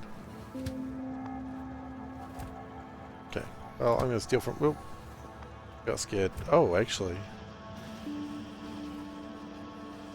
My train looks like it might run out of fuel soon on its own.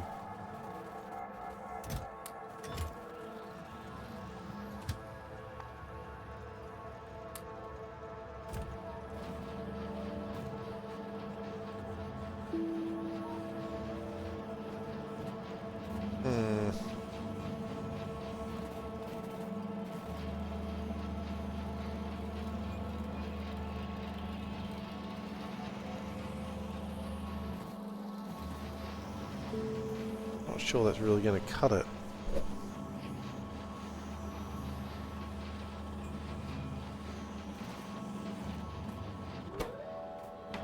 Oh wait, hang on. Silly, silly, silly. What if I took those out?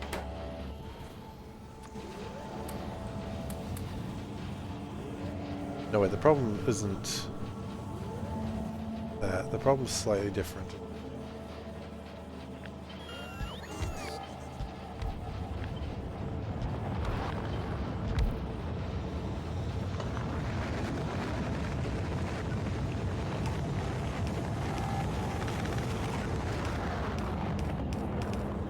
Problem is more that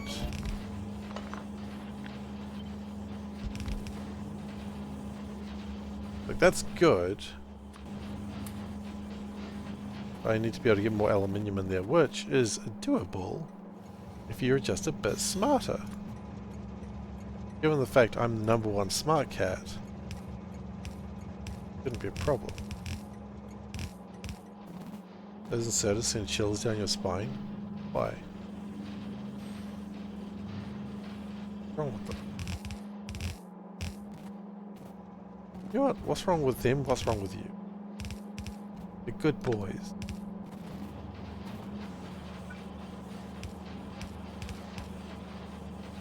Is something wrong with them? There's nothing wrong with them. How dare you?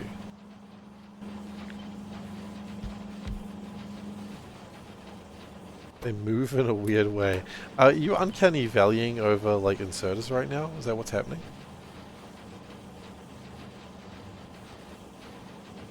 Yep, you're uncanny valleying over inserters. Fair enough.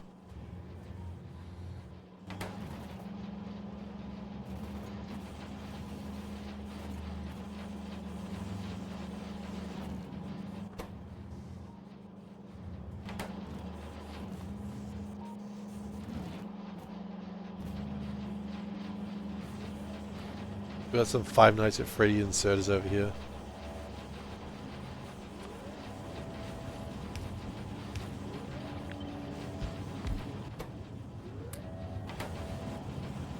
Part of me wonders if that movie was actually good. I'm not going to see it. I don't care to see it, but I'm intrigued.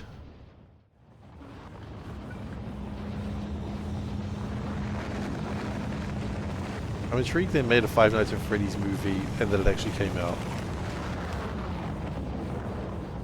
Did the youths like it? That's my question.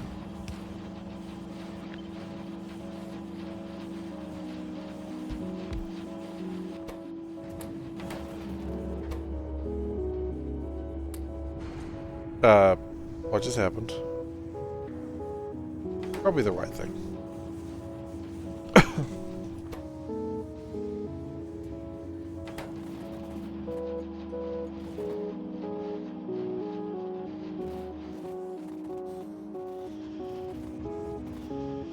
What you heard was just stupid enough to be a hit with the youths. Good job. That's what you need. Uh-oh.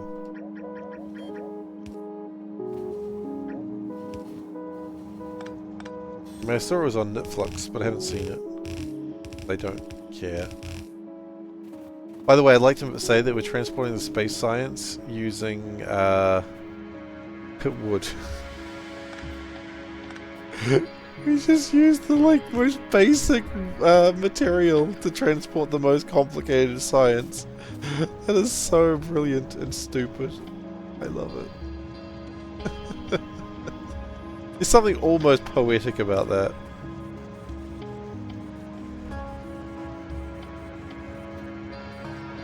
Never get used to that. Get used to what?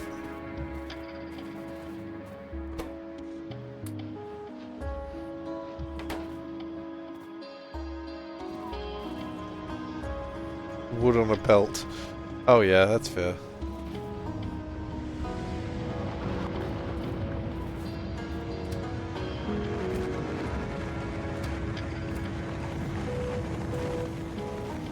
Oh, we have problems with speed? Do we have a need for speed?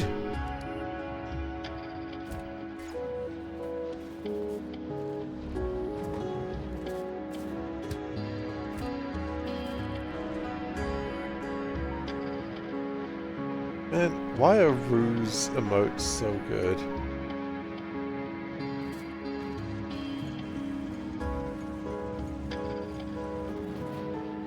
That's not fair. I don't know why fairness has to come into it, but it's just not fair. Gives oodles of cash to spend on good artists. It's not fair.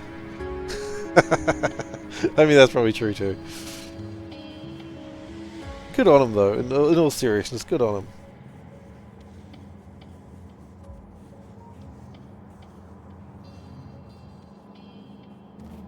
him. Where's my aluminium, bro? Bro, where's my aluminium?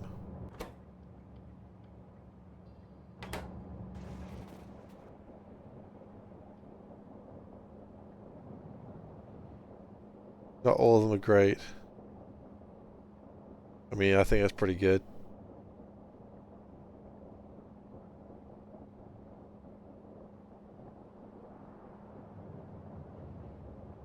Maybe it's not great, but it's still pretty good.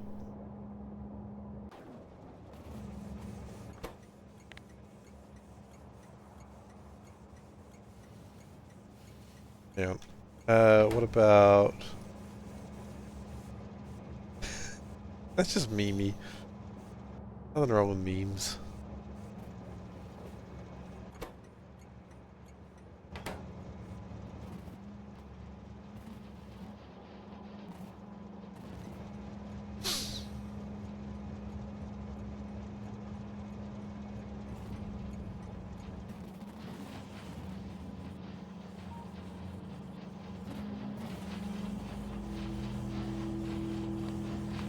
Really trying.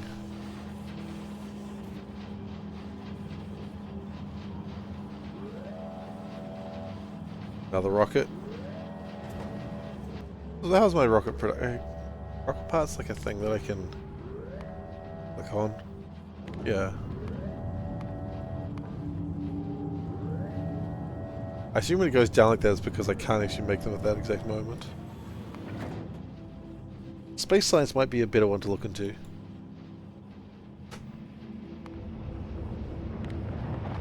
I mean, the last 10 minutes we've launched 5 rockets. The last hour we've launched 25. It was not too bad.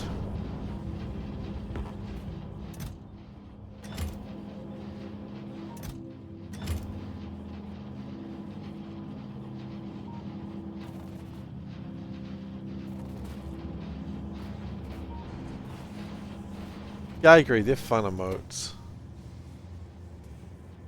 They're silly but fun.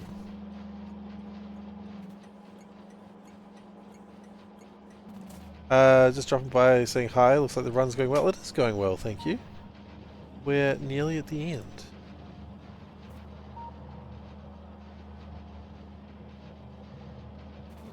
We're getting there.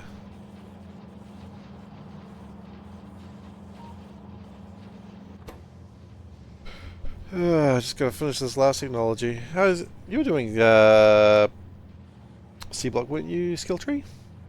I'm sorry, I know you're just running off. I came in to say hi and then running off, but you were doing Seablock, weren't you? Or have I mixed you up with someone else?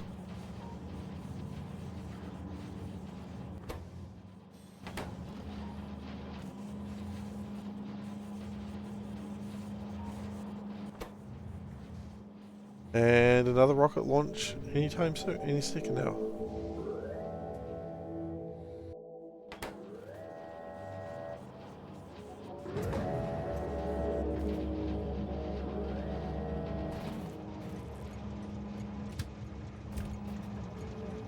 I'm gonna ride this train for a sec. Can't get hit by a train when you are a train.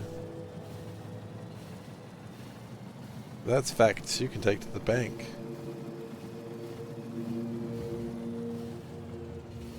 There's one thing I know about the bank is they love facts. But not faxes. Keep the faxes away from the bank, it scares them.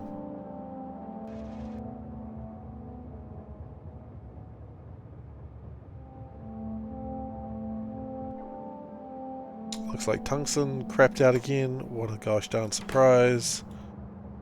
I don't even know why I pretend to be surprised anymore.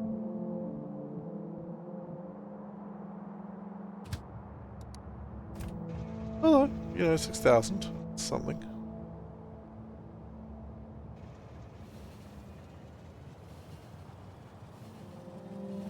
Hey Veldek, have you heard the fun facts about how long fax machines have been around?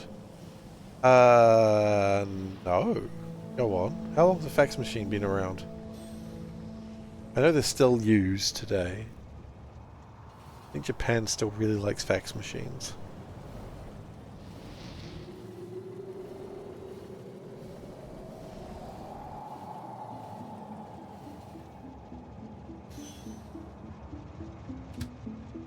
I remember when I started in my current company, there was like a book that they kept next to a fax machine to like record what faxes had come in and who they were given to, which I think was very funny. Apparently Abraham Lincoln could have theoretically sent a fax to a samurai. Who's to say he didn't? One thing I know about Abraham Lincoln, he was an absolute weeb, always sending faxes to samurai. And nothing's going to convince me otherwise.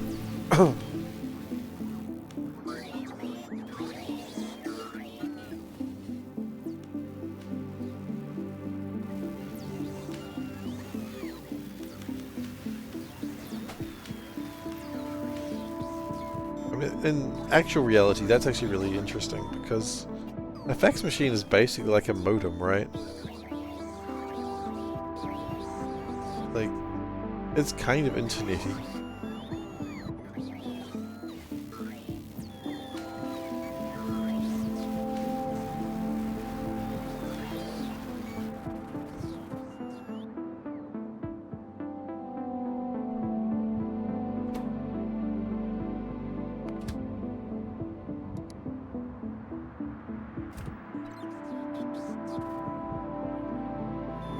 We have 11,000 yellow signs ready to go.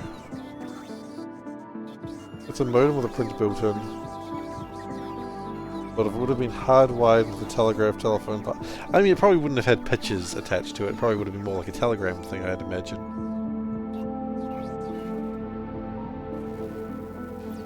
Maybe I'm wrong, of course. That's been known to happen.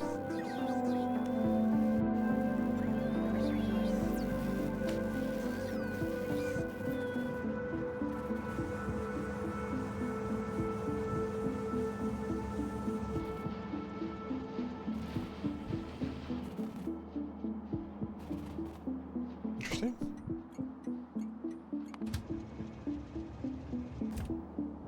Kind of interesting just how many trains are still actually going, considering that most of the factory is stopped.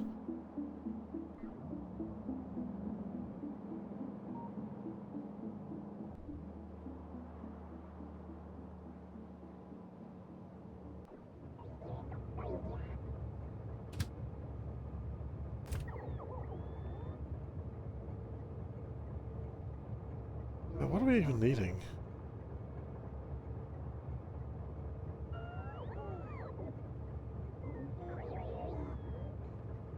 Another fun fact is that writing fun facts is a completely unintentional pun on your part. Straight up typo. That's not like you, Zoe, to enjoy a pun. Who are you? I don't even know who you are anymore, Zoe. Writing puns? Goodness.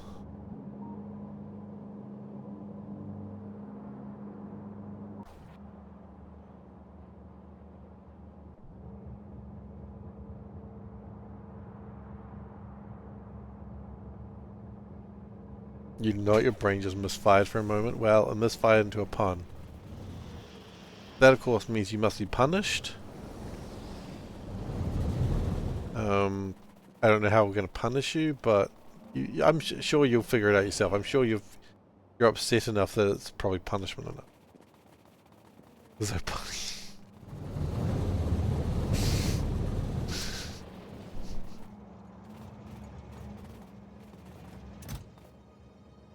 You shall henceforth be known as the one who puns.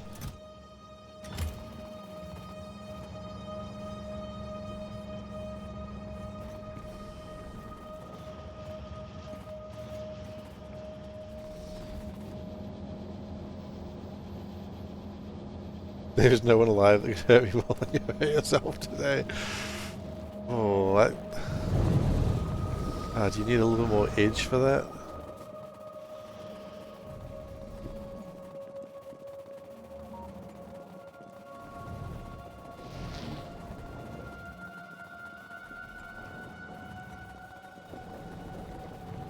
You were hurt by Johnny Cash. I've hurt myself today. Black and white rain intro. Zoe looks out the window, sighs. Some 90s pop ballad plays by local boy bands.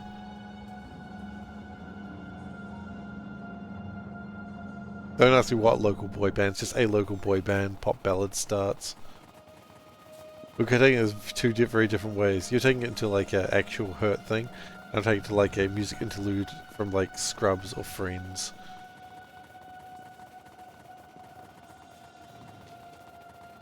Where you all learn a little bit about yourselves. But nothing you wanted to learn.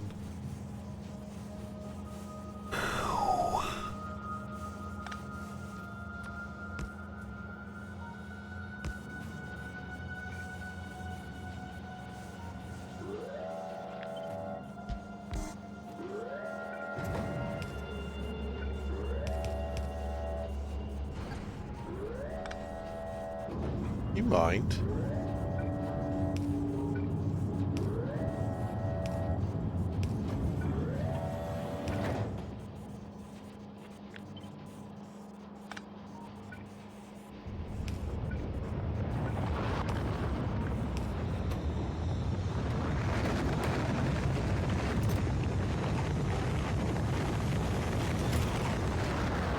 I want to make sure I store a little bit more of the low densities if possible, because that's where we seem to be having problems.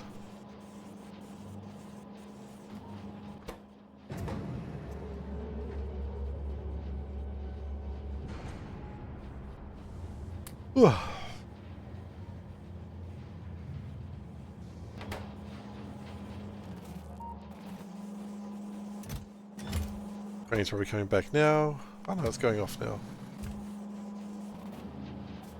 Just delivering 1,000 science at a time. Not particularly great, but or efficient, but we'll take it.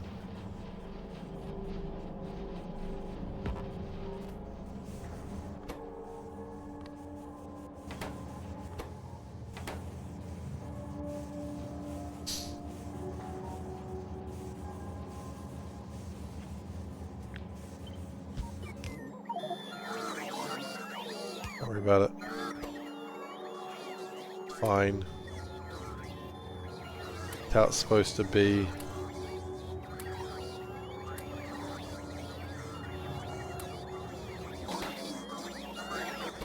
Oh yeah, no, we've angered something this time.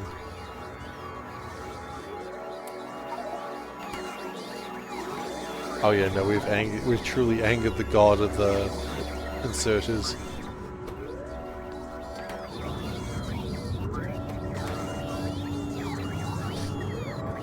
Symmetria is displeased. Symmetria is not a god I follow. It's fine.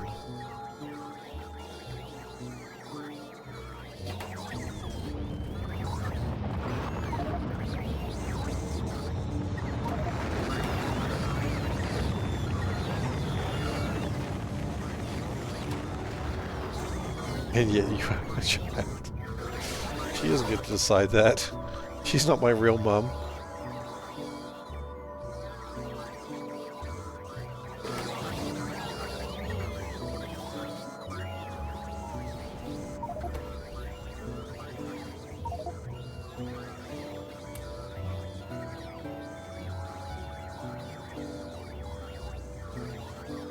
More like a cool auntie. Yeah. Oh, just one sec.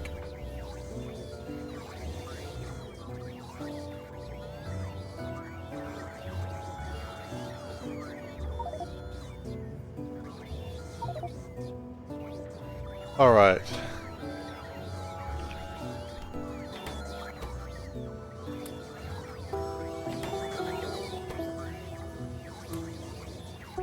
Keep hand feeding them. We can do it.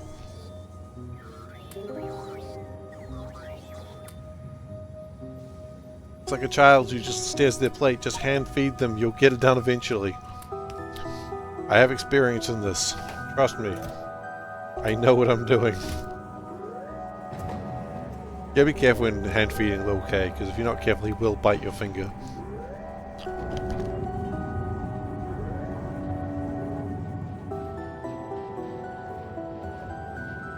He's got a good couple of bites in, honestly.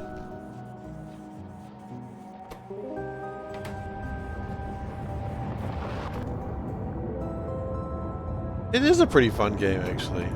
Okay is a good boy. He's been a little bit unhappy lately. Looking a little bit unwell. But he's a happy boy.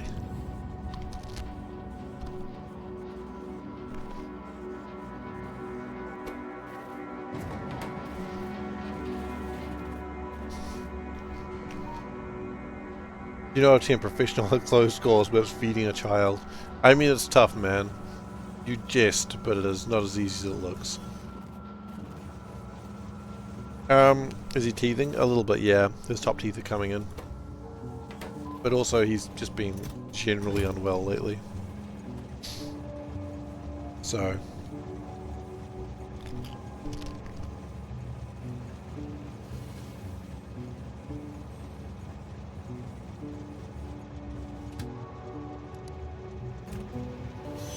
But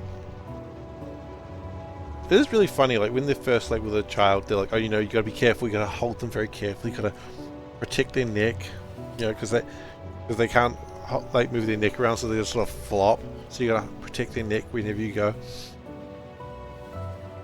Now that he's one, you're just like, that sounded a lot more aggressive than it was. He's like, da da da da da. He's like, I have the greatest time. I pretend to do like robot motions with him where I'm like, I hold him, I'm like, whoot, whoot, whoot, and he's like, whoa, and he's loving it. He's just laughing his head off. But not literally, he's not newborn.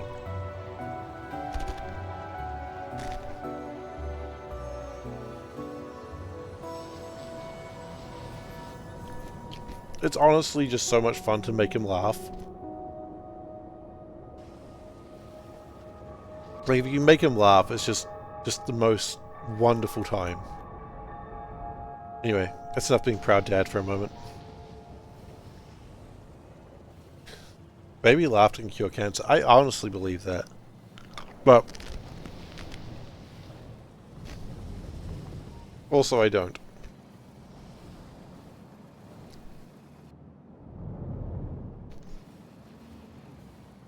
Because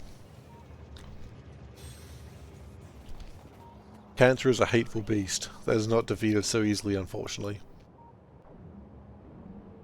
If only. If only.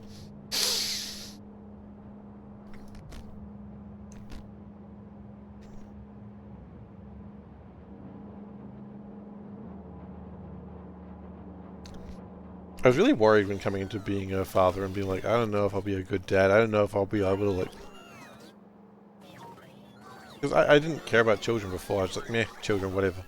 But now that I'm a father, I'm just like, yes. This is a good baby. I will probably not launch him into orbit, but I'll tell him I will, and then he'll laugh.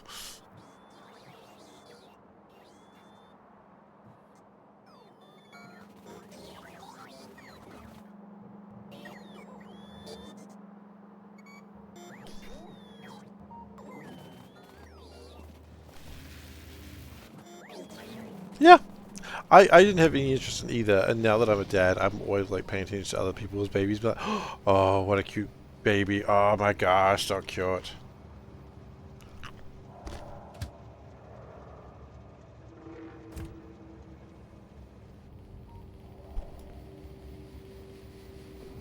Nothing's anything wrong with that. If you don't want to have kids and you don't want to have kids, and it's like, whatever. Doesn't matter. You know, do what's right for you.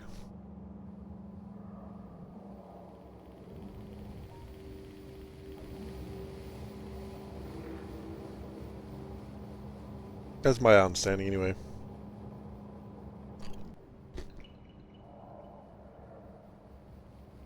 I'm not understanding, but that's my logic. Just do what works for you. And if you're happy whatever way, then be happy that way. Just...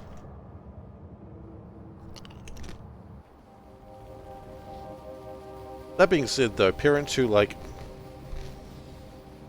take their children to, like, the cinema so they can watch, like, violent movie 7 with extra blood and screaming, don't do that. I have no interest in your child being there. Your child will not appreciate it. Don't do that. And if you want to go watch, like, the latest Disney or Pixar film, just go see it at a time when children aren't going to be there, you know? If you're not going to be with your child, go to a time that the child's not going to be there and you just have a good time.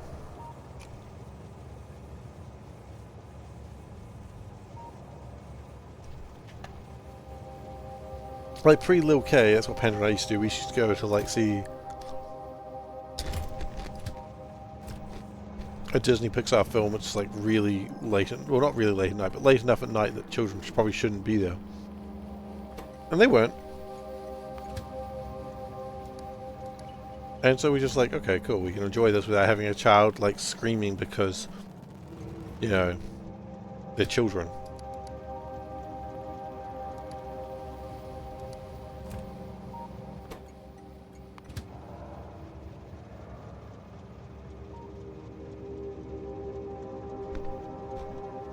But it is fun watching him, like, so he's playing with a toy. I'm trying not, I see that was enough being proud dad, and I'm just going to keep going.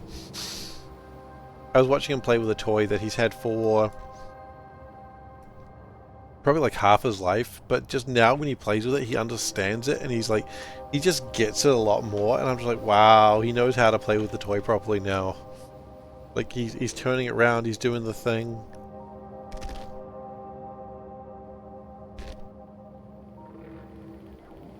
I don't mind.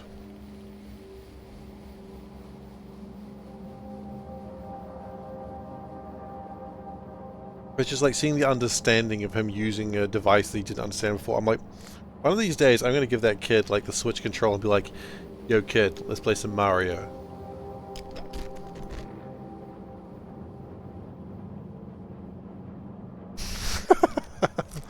Wah, wah. Maybe.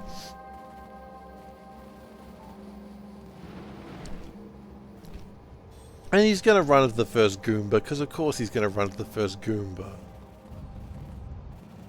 That's okay.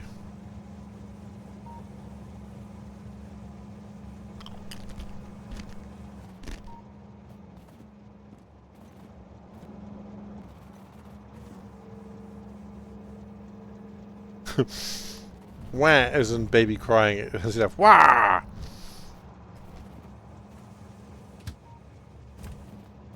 I'm not really a fan of Waluigi. I don't really understand why people would like him. I like Wario, but mostly just because of the WarioWare games. You got your niece, almost got your niece to play a bit of Mario 3 last year. They got bored after the first Goomba. Really? It was that quick?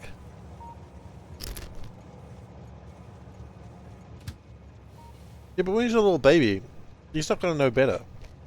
How old are your nieces? Actually, yeah, he's going to get bored of that pretty quick. What I'm saying, he's seen me play actual video games of, like, today. He's going to be like, why does this look terrible?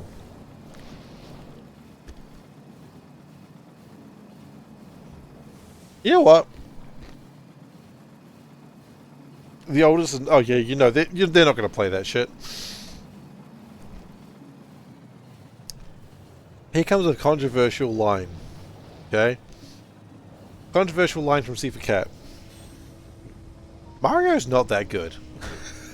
It's not. Of course it's not. It's from '85. Like, there are so many things that game designers learned since Mario.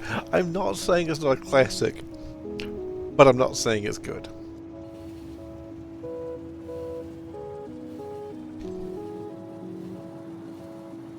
Like, it has its roots in history and it's very important. It's a very important game, but I'm not saying it's a good game, because it's not.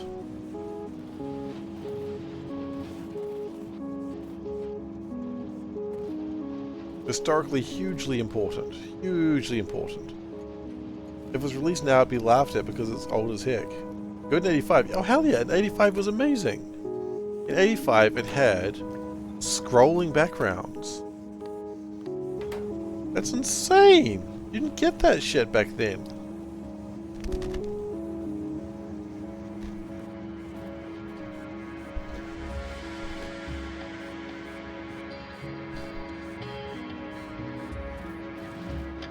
The main one I've heard people talking about is like the idea that when you walk to the right, the screen moves right rather than you had to walk to the edge of the screen. It goes which was a standard for the time.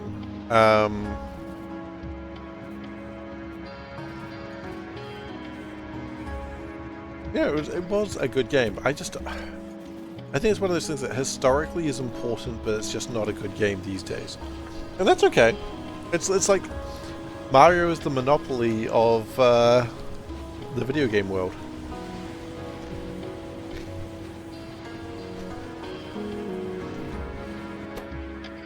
Very important, very big at the time, but I just don't think it holds up quite as well as it should. That's okay. Like new Mario games, very good games. I'm not going to be the sort of fool that goes all Mario games suck. I think that's not the argument I'm making. And that would be a foolish argument to even attempt to make. Because Mario games are actually very cool. But like, what was the latest one? Mario Odyssey? I mean, I guess Mario Wonder, but I think more of the 3D ones these days. I don't really think about the 2D ones. Mario Odyssey was a very good game. Mario Wonder? I don't know. Didn't play it. I have no interest in playing it. Wowie zowie.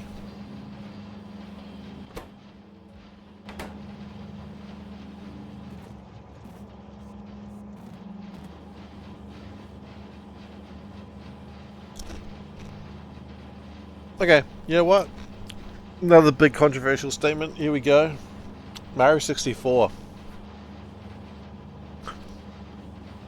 Is that game good? Like, honestly. Is it? Am I saying Mario Odyssey will become worse over time as new Mario games come out? I am not going to say it becomes worse, because it can become exactly the same. In comparison, though, a lot of what Mario Odyssey does now will probably become dated and no longer as interesting or relevant.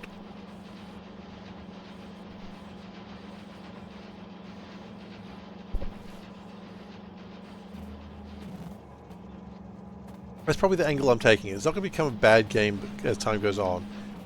Speedruns make it bad to listen to. What, 64? I think as time goes on, it's not going to be as relevant, and I don't think it's going to become a worse game, but I think it'll be a less relevant game. You see the argument that Mario 1 is better now than Mario 64 is now? Ooh! Is relevant a sturdy indication of quality? No. Saying original Mario became bad as time went on. I'm saying original Mario it didn't become bad, I'm saying it became less good. Because things outshone it.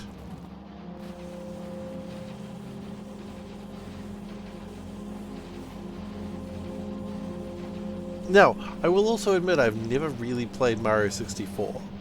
So maybe I don't understand. That's why I did start saying, is it good? Because I don't know. Maybe it is actually good. Dude, they made 63 Super Mario games. You're like, oh man, I wish they made Super Mario 65. Seriously? Are we saying we moved the goalpost for good? 100%. Yeah, no, goalpost for good has absolutely changed. Yes. I think what would be... I think you're beginning to make the argument of, like, you know when Gears of War 2 came out and Jim Sterling gave it an 8 out of 10 despite the fact he gave the original Gears of War a 9 out of 10 and Cliff Bleszinski got mad saying it's a better game. And it's like, yeah, it's a better game, but other games have come out since then. And games are rated based on what is currently available in the market. if you released the original Super Mario Brothers today, it would be a interesting, like, nostalgia piece. 3 out of 10. If you release 64, it'd be bad camera. Who plays a platform game with a bad camera? No one. You don't want to play that shit.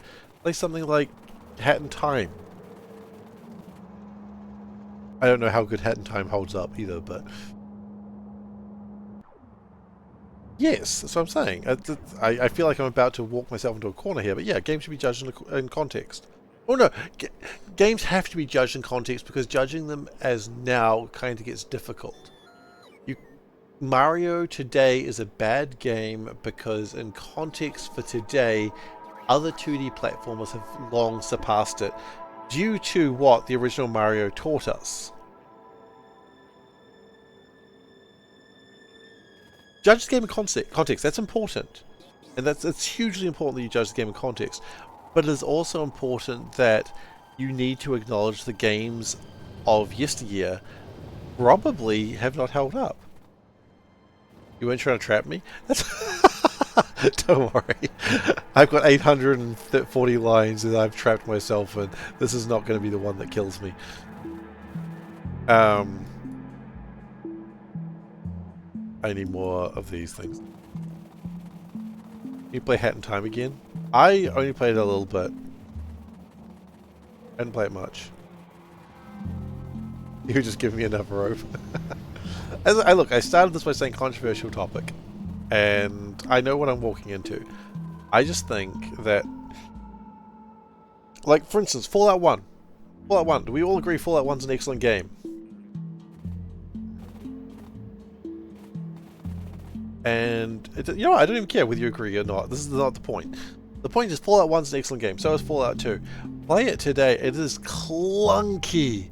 The interface is so hard to use. It feels like you're walking through molasses. It's just, there are better games. Great. There are better games now, so Fallout 1 isn't good. Very important for its time.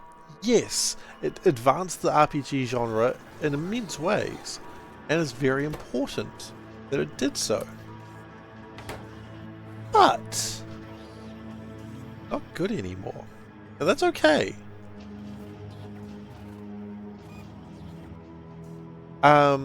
Whereas Fallout New Vegas, yeah, there are more games nowadays. It's Fallout New Vegas where Fallout 1 is the first RPG. I hope there's more to that sentence and you hit enter too early, because what? No, I assure you it's not.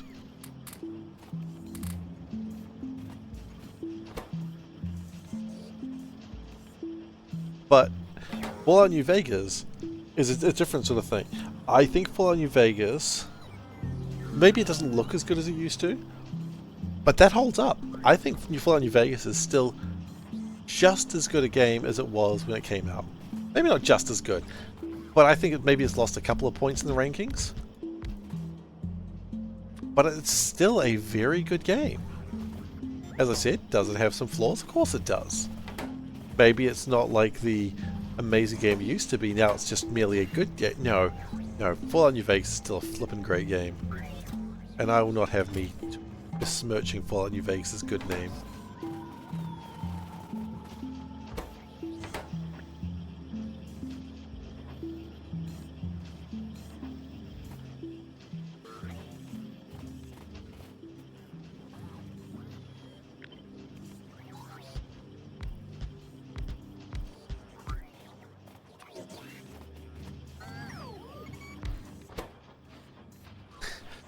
I assumed that was a typo because there's no way. I mean, although, okay, hang on a second. There were many RPGs for non-text GUIs. I'm gonna play Troll's game here for a second. Was there a game that allowed you as much player choice? All the RPGs I recall from that era, and correct me if I'm wrong, a lot of them were just sort of playing through what the developers wrote. It wasn't necessarily your story, it was the story that the developer wrote, and you were just there for the ride. Ultima. Yep, nope, fair enough. Ultima wins. No, you are correct. Ultima, well... No, I was very quick to say you win that one, but I'm not so sure you do.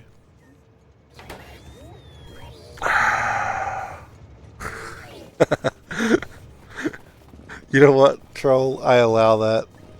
I fell hook, line, and sinker into your goof. I make many goofs the same, and you've goofed well this day. Goof on, good sir, goof on. When Fallout 1 came out? 95?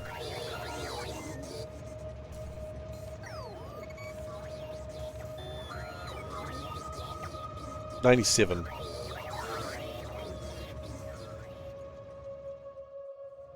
Final Fantasy 1. 80 something.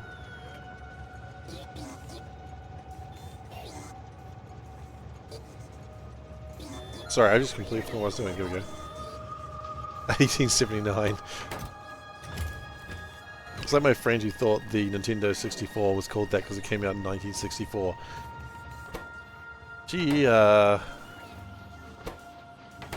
She was doing the best with what God gave her. Which is a wonderful insult, I've just realized.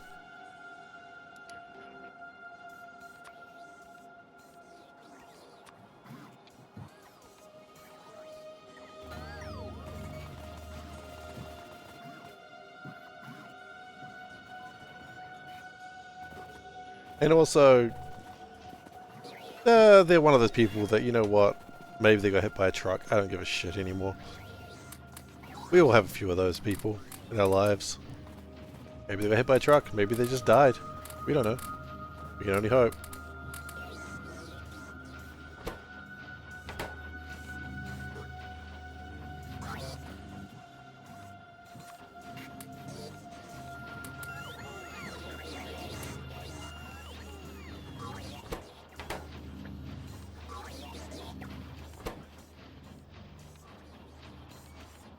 Alright, we may have a minor problem.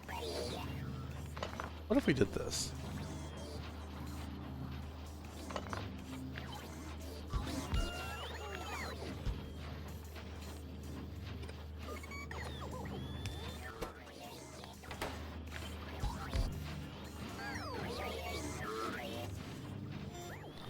Minor problem.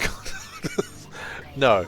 That's not fair. My problem didn't get Dr. Disrespect cancelled. Dr. Disrespect got Dr. Disrespect cancelled for being a friggin' creep. Don't give him any more than that. He doesn't deserve any more than that. You know what? I didn't like him anyway. I don't find that just being a jerk thing endearing. It's not endearing. It's just gross. And with that, I'm going to call it for the night. We're not finishing tonight. I thought we were. We got 40% to go. We'll definitely get there next time though.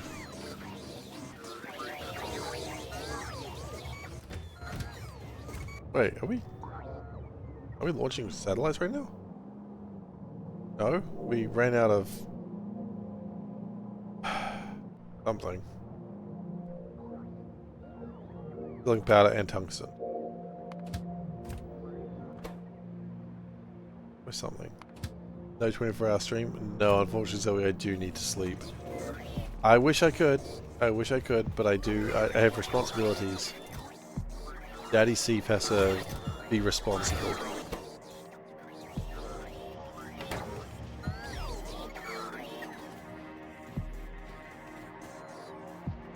Oh. It has an ending? Well, now I'm even more intrigued to finish it. Or play it. I haven't even started playing it yet.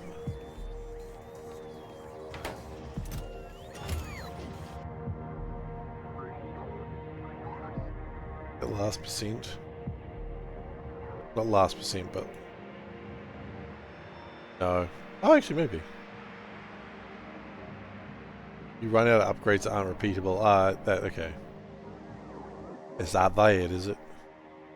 60%, so we've got 40% to go on Thursday. So how much did we do today? We did about 40%. We did about 42% today. Yeah. Thursday. Thursday's the day.